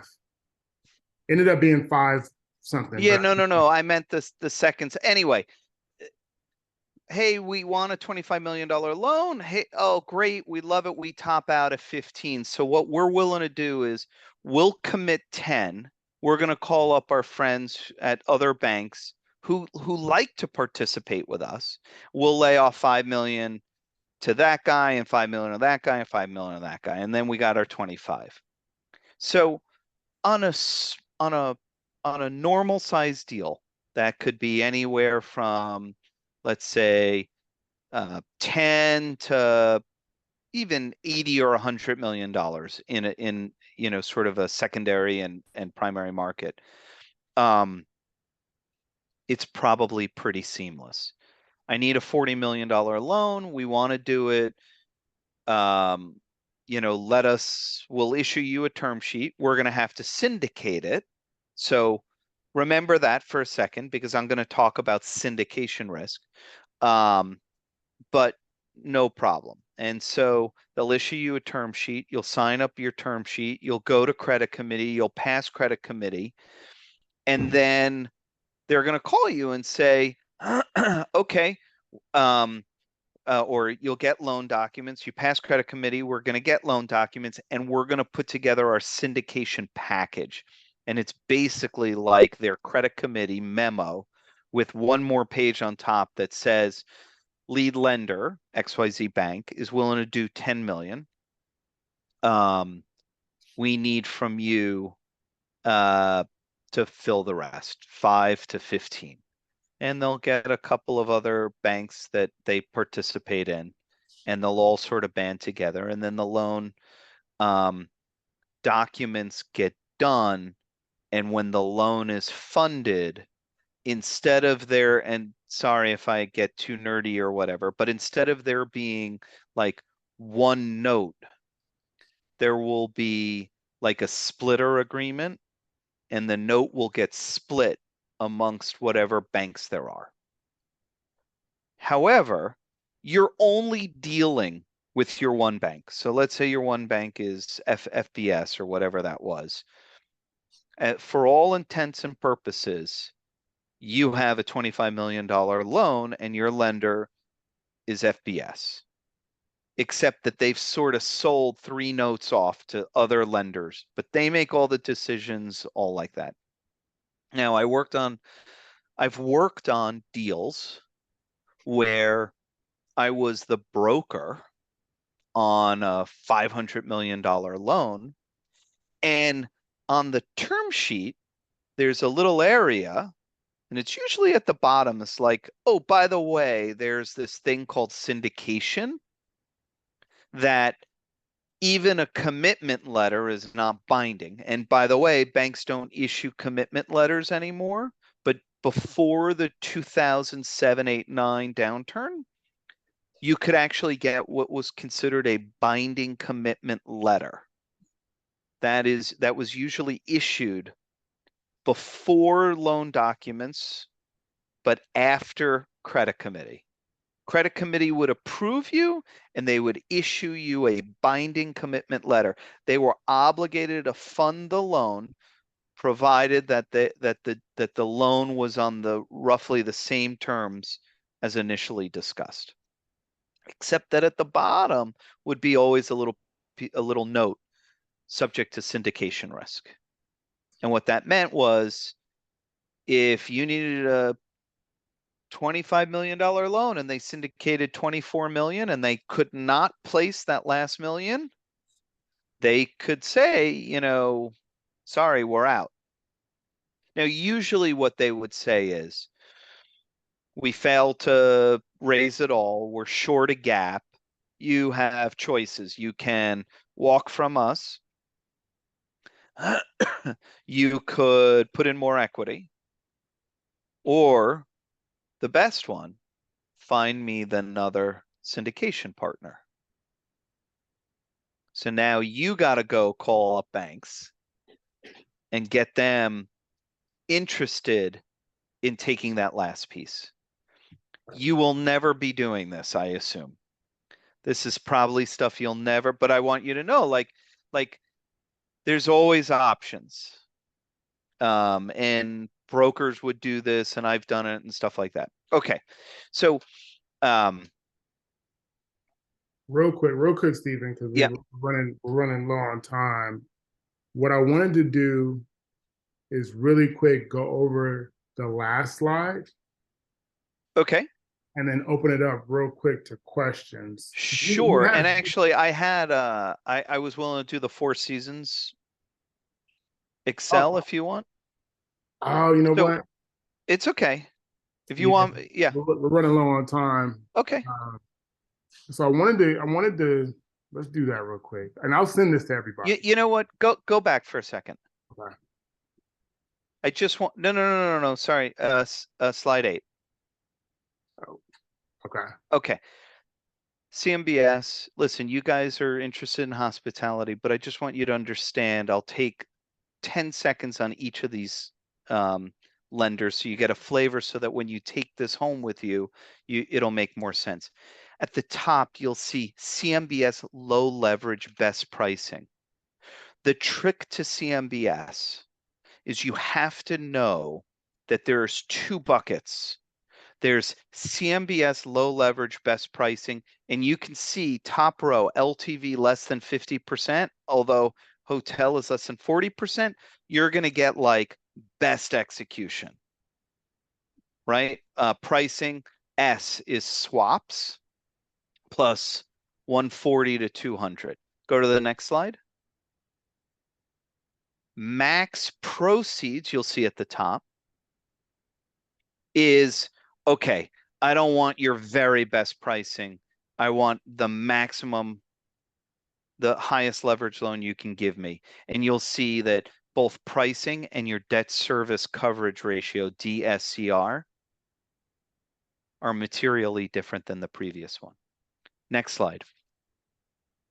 Commercial banks.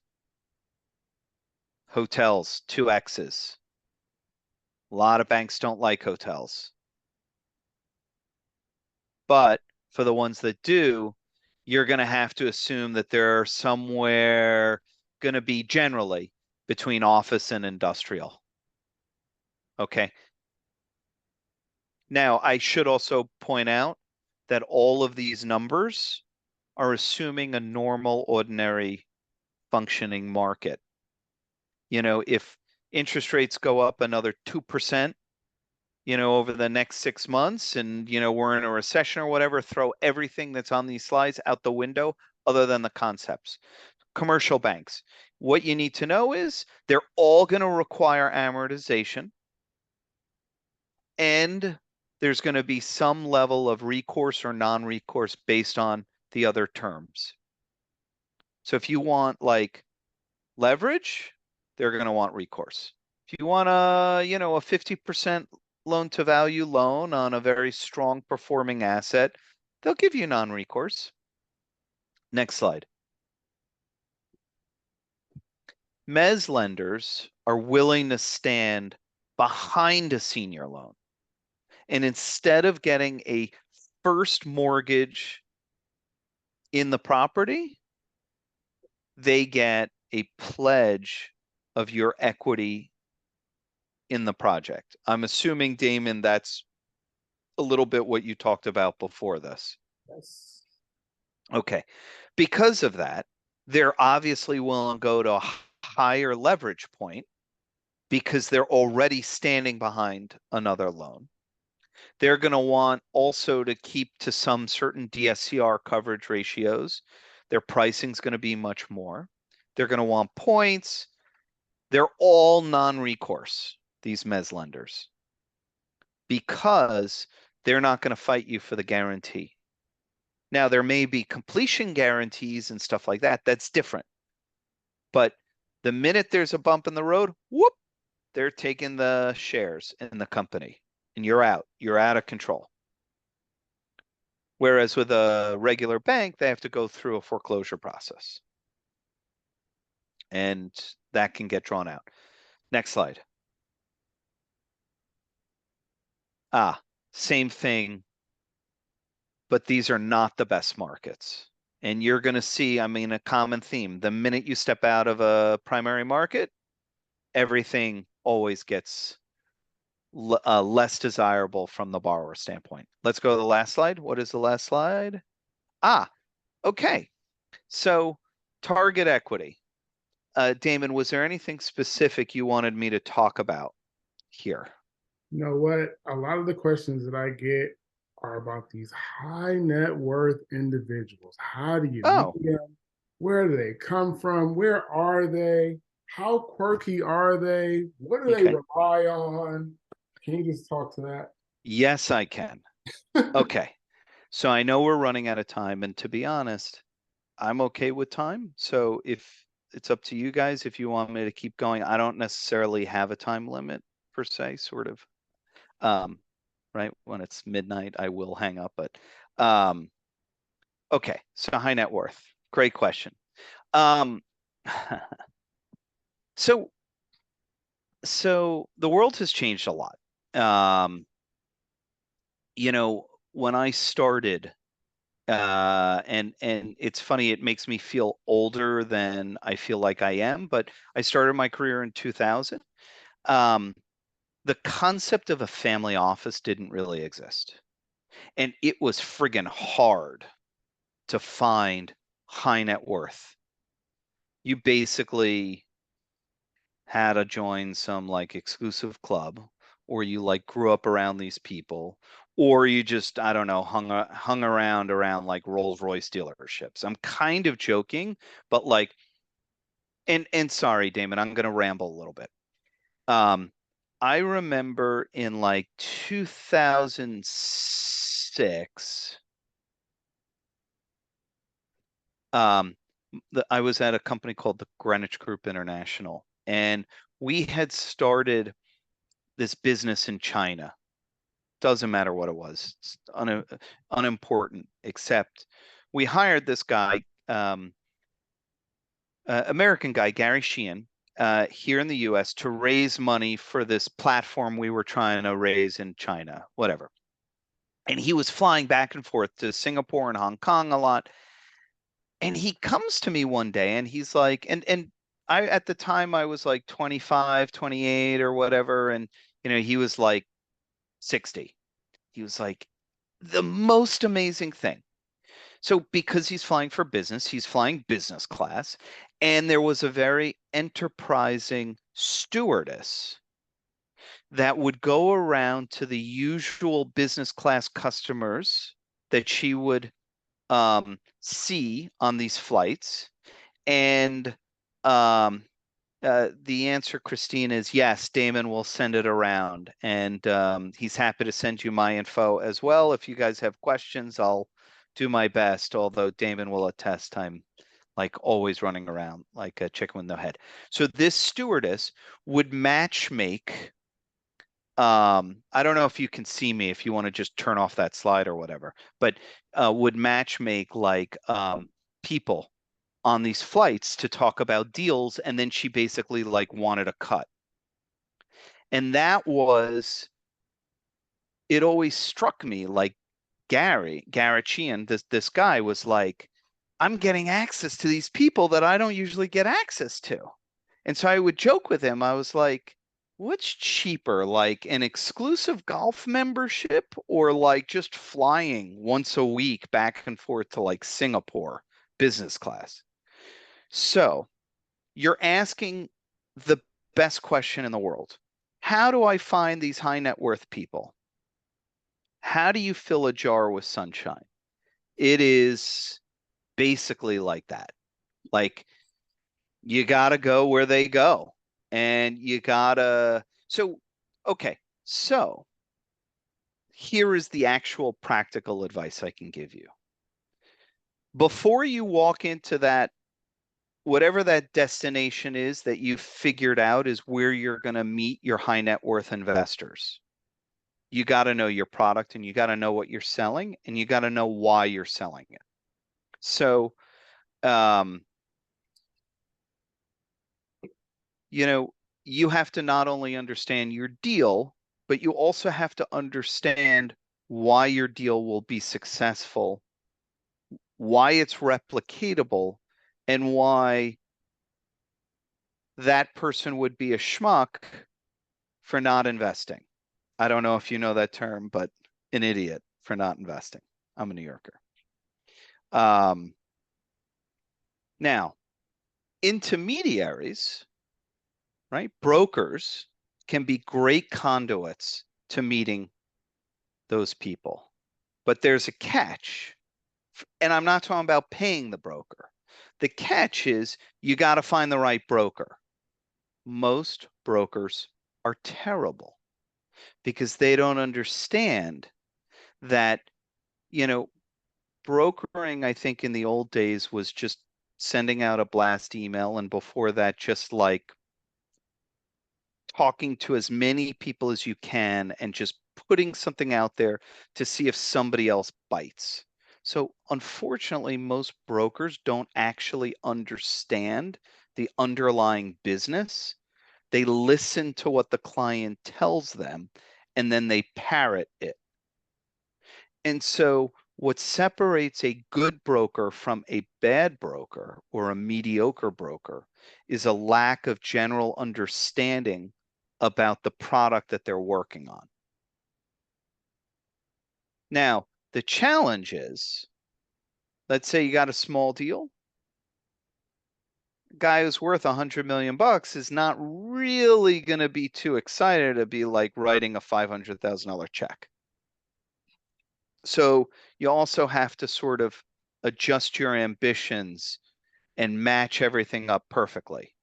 Now, on the other hand, if the notion is, hey, it's a $500,000 check today, but it's just to prove the concept because I have 7 other sites lined up, now we're talking a much different thing. Yep. Is that a good start? Man, Okay. yes. What questions do you guys have? Questions, please.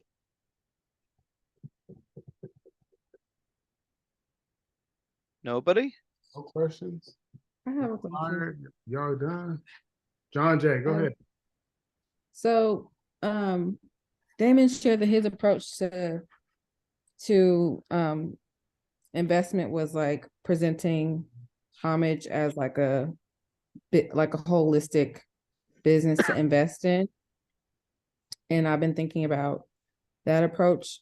But is it easier? I don't know if easy is the right word, but like in terms of pitching for investment, do you feel like it's better to have one idea for an investor to buy into, or kind of a holistic business? So for instance, like my idea is identifying a couple properties plus like a media component, which is with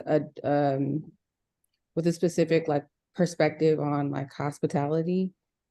But I'm wondering if that's like too much, or just to focus on the one property that I've identified and like work on trying to pitch that. So thank you for the question. I think there's complexity involved because I don't really know the concept you're talking about.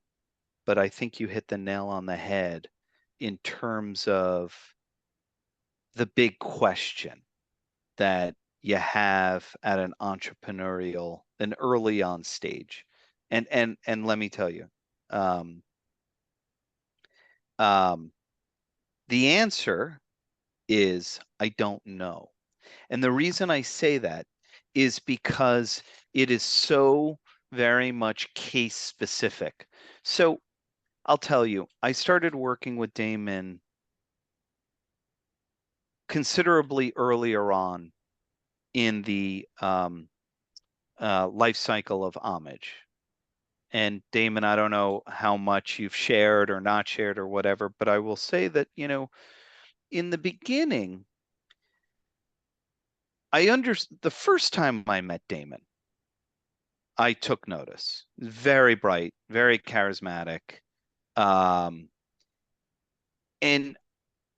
it coincided with such an obvious time in the market that it's like, yeah, why does a brand like Homage not exist? Like, how did we get this far? And it's just not out there. And, Damon, I don't know if you remember this, but like, I remember you came to my office and I sat down with you and your partner at the time, and I said, the fundamental issue is that you have two sides to the original business plan, which is the brick and mortar, the actual real estate, as well as explaining who, what, when, where, why Homage is. Because, put a pin in that because for a minute. So with any real estate deal, you're going to have to do quite a bit of work to explain the property, the vision, the demographics, the market, etc. All your underwriting stuff. But then you're layering in the case of Homage, well, who is this guy? Who is this brand? Is this a black brand? Does that mean white people can't spend their money here? No. Really, I'm telling I you, heard that Damon and I, we've all had the these time. conversations. I What? heard that too many times to count. Wait, can I add something real quick? I've been getting this in my hotel venture, and I literally had to add a slide to my deck and an FAQ on my website that says, will Afrofuturistic design exclude X people? And like the blurb literally says, just like you don't have to be a cartoon to go to Disneyland, you don't have to be black to experience Infinity Land. It's real. These are the questions that we get. It's so annoying. It's like you all literally have every single thing in the entire universe. And just because we create something from our design aesthetic doesn't mean you're excluded. It means, hey, we'd like to create something for you to step into our cultural experience. You're welcome. Right. Christina, well said. And it is so unenlightened too, because it's like, seriously, this? So what I had directed, the advice I had given to Damon based on literally thousands of these stupid friggin' deal books that I've put together in my career is you need to approach the explanation of Homage as you would approach underwriting a deal. Do you remember this, Damon? And I said to you, you need to think what your markets are, both in terms of where the property should be and where you think your demographic is coming from. You need to put together an economic profile. I'm not saying you have to hire, Bain Consulting to, figure out, take polls of thousands of people all around, but you need to figure out how is a person, an average demographic group from such and such state who earns $30,000 a year going to spend $1,000 a night in Palm Springs, right? I'm making that up, but the point was, right, try to think about where your properties should be located and why. Try to think about where your customers are going to come from and why, and how they're going to get there, and what their spend is. And just in the course of that, there were so many other things that came to light, like African Americans outspend their I don't know. White counterparts. Thank you. Their counterparts, whatever it was, there were other things, I don't know. There was some data we found that certain travel to certain locations was like, it was a larger group. African Americans represented a much larger group of the population because like historically they had never been there. So like they, I don't know. So it just, there were all these little things that we were piecing together. And I was like, so this is your story. This is your story. It's not like, you're walking into a meeting and each time you're talking about like what this is and who it is and this and that. You need to have some data on top of whatever it is you're presenting.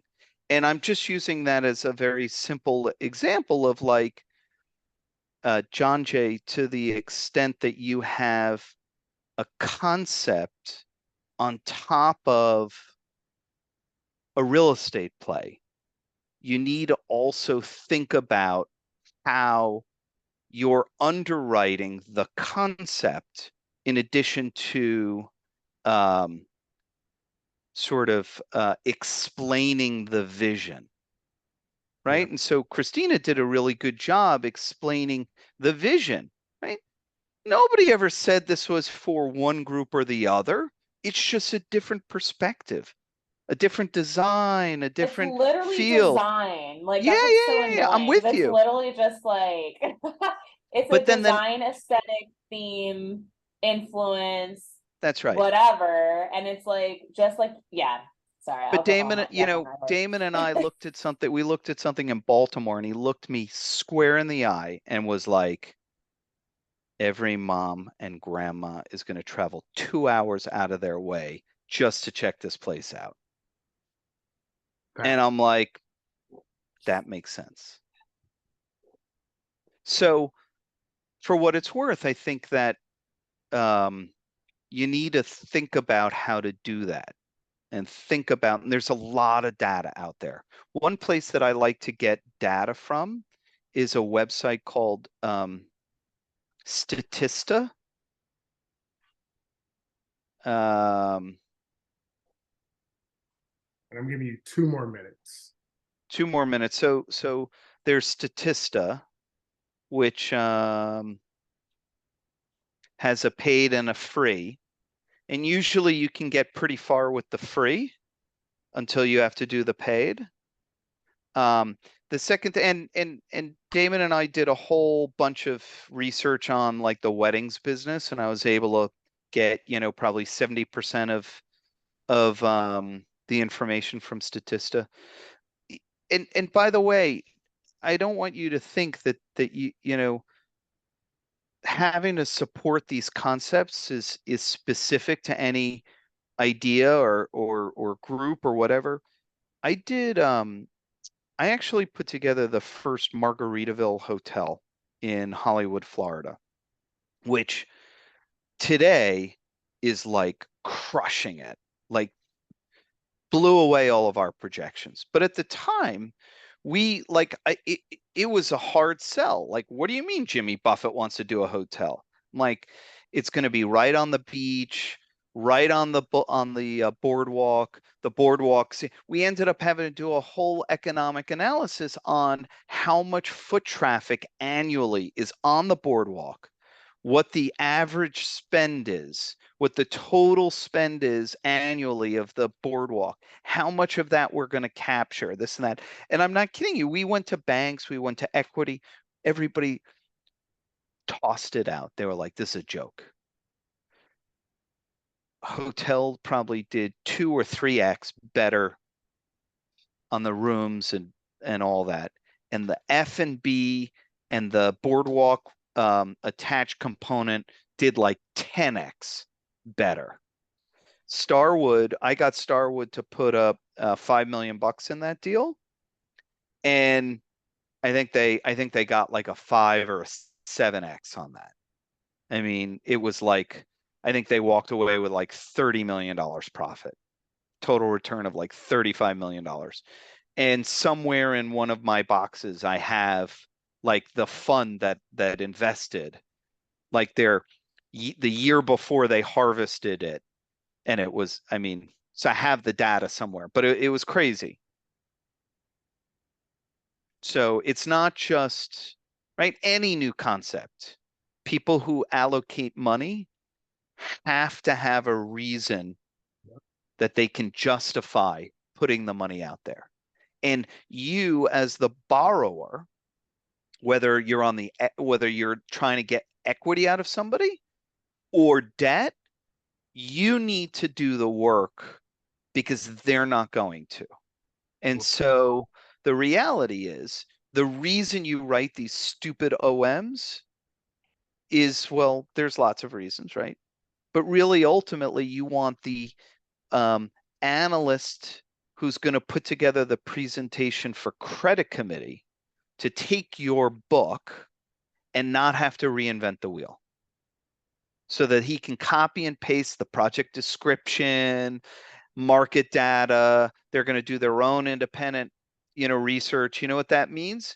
They're going to, they probably have 2 paid services, right? They probably have a CoStar account and they have an account with Smith Travel, and they'll pull an STR report and stuff like that.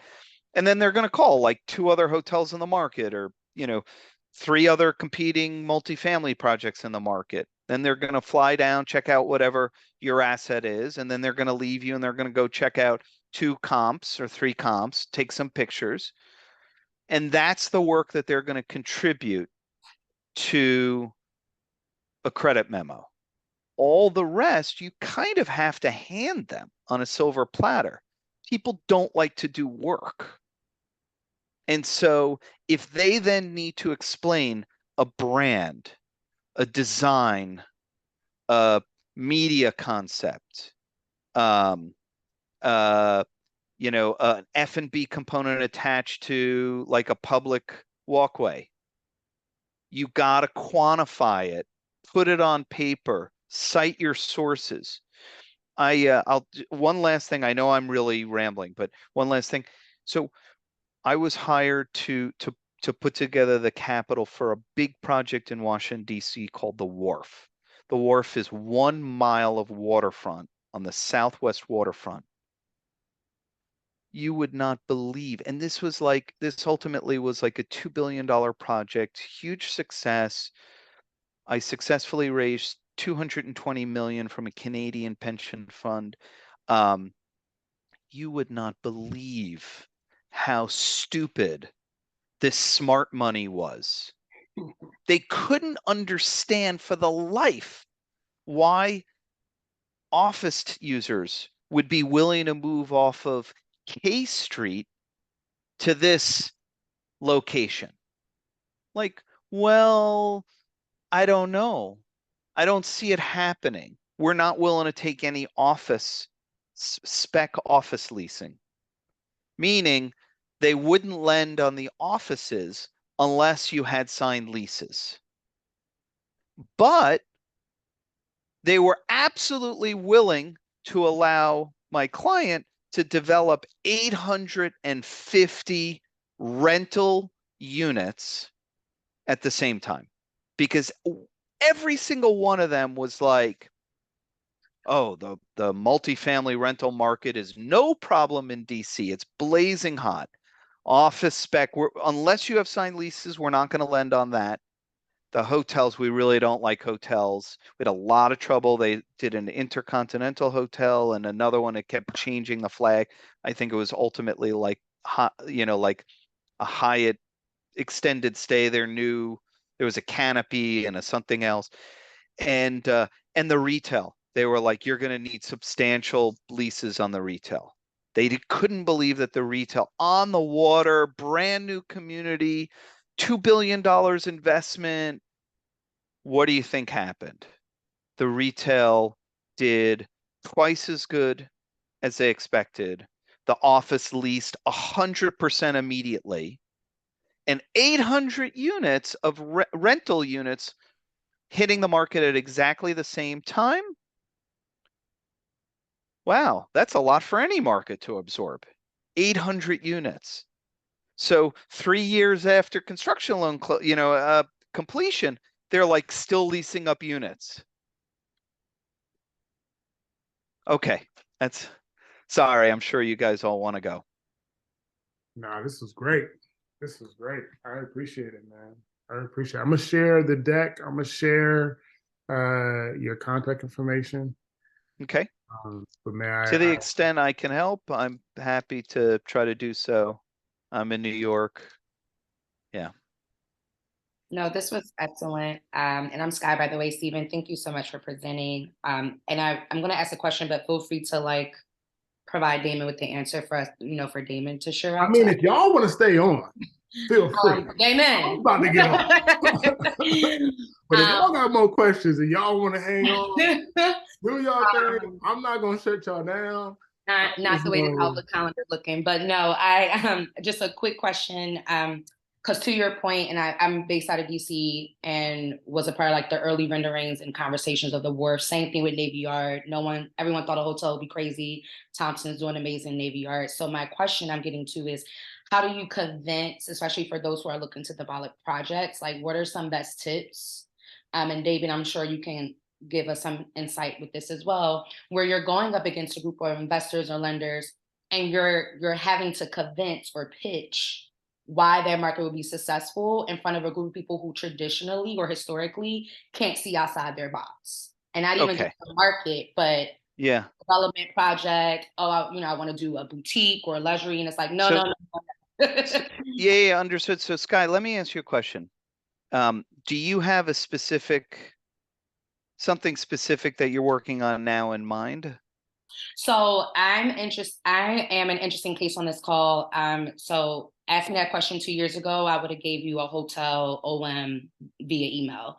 Now I'm actually looking to actually be on the investor side.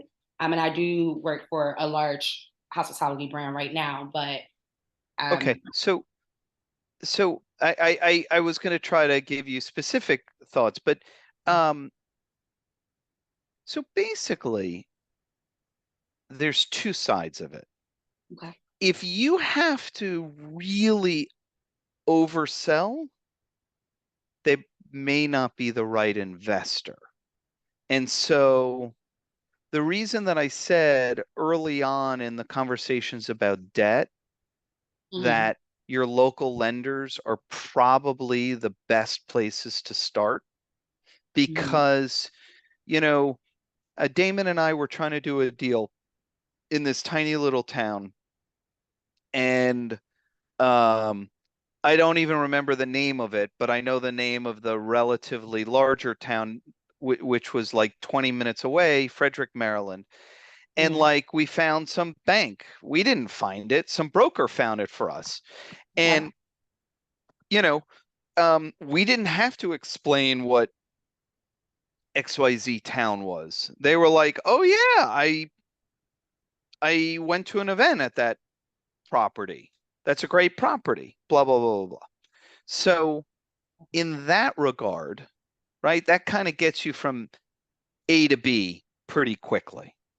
Okay. If I brought that same deal to a New York lender, they're going to be like, Frederick? I don't even know what Frederick is, nonetheless, the little town outside that little town. Now, that's probably not the right answer for the question you're asking. So the answer is, and Damon, do you remember you had looked at that hotel where they had the I don't mean to embarrass you. They had the Bitcoin miner in the basement, and you wanted to do it. Where was that? In Albany, Georgia. No, then I'm thinking about a different one. Durham. So Damon had looked at an asset. He was called. He was asked to come in. He called me up about this, and I'm like, all right, listen. You got to figure out all the new stuff, all the shit that's going on. Sorry about my language, everybody. In this town to make it feel like this is the hot spot. Like this is where the action is. All your like market demand and drivers. More than that. Okay. Like hotel is here. There's market demand, there's drivers, but 4 blocks away, they're redoing the park. It's going to be a $100 million renovation. They got a new metro station opening 6 blocks away. They got this, they got that. Okay. You got to figure out every angle to make it seem like it's sizzling. They just opened a lollipop stand at the zoo. It's across town, but it's going to help this property. So I don't know, not so here's where we veer a little bit into bullshit. Like, I can't tell you the answer.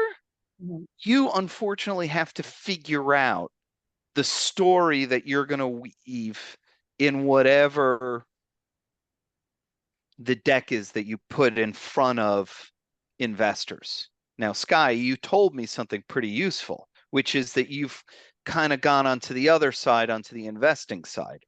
So Mhm. your responsibility now is to read these and basically push that bullshit button and be like, yeah, no, just And this is lollipop stand, not relevant. not gonna work. And this Metro is Station isn't opening for another 20 years. right. But I like this about it, or I don't like that. The other thing, sorry. No, I was gonna say thank you. Oh, And this information still helps, and this is still in like concept planning stages. And I'm working with Damon, but this is gonna be helpful if I'm like hosting or managing a group, because then I'm gonna have to go back to that group and say, based on this, and this, and this is why we should invest, or this is why we shouldn't. yeah, so Sky, you're going to have to write a credit memo, right? It's going to have any sort of name that it has at whatever institution you have, but they're all the same. Okay. A reason why or why not you're going to do something. Okay. When I was a lender, there was a very, very healthy disdain for brokers. And a lot of the lenders look down on the brokers for various reasons. Mm. And I had gotten this job offer to work at this firm, Greenwich, and they were an intermediary. They were a broker, albeit a very specialized one. And I was ambivalent. And one of my senior, the managing director who ran my group, took me aside one day and he said, by the way, Stephen, don't kid yourself. Everybody is a broker. The guy who's running the deal has got to run out and find the money, and he's raising money from investors, and then he's turning around or he's hiring a broker to raise money from the lender. But the lender's reading a package and they're turning around and putting together their own internal package and selling it to their investment committee. Correct. And it goes on and on and on. And then the bonds get sold to investors and everybody's selling something. So the answer is this information, it's all the same, and it's like reused time and time and time again. I bet you, like, if you were to go and find the offering document that is sent for bonds for a CMBS loan, it probably has the same language about the property that was in the credit memo, that was in the OM, that was written by the analyst at the broker who was reading the project description from the developer. Okay. And so, sorry to bore you, but basically, Oh, no. like, the two sides of it is you got to figure out when you're asking for the money what the story and sizzle is. And when you're on the side of putting out the money, you have to figure out what is sizzle and what is steak. Extremely thankful. Thank you. You're welcome. Hopefully it gets results. Anybody else? We did it. All right. We did it.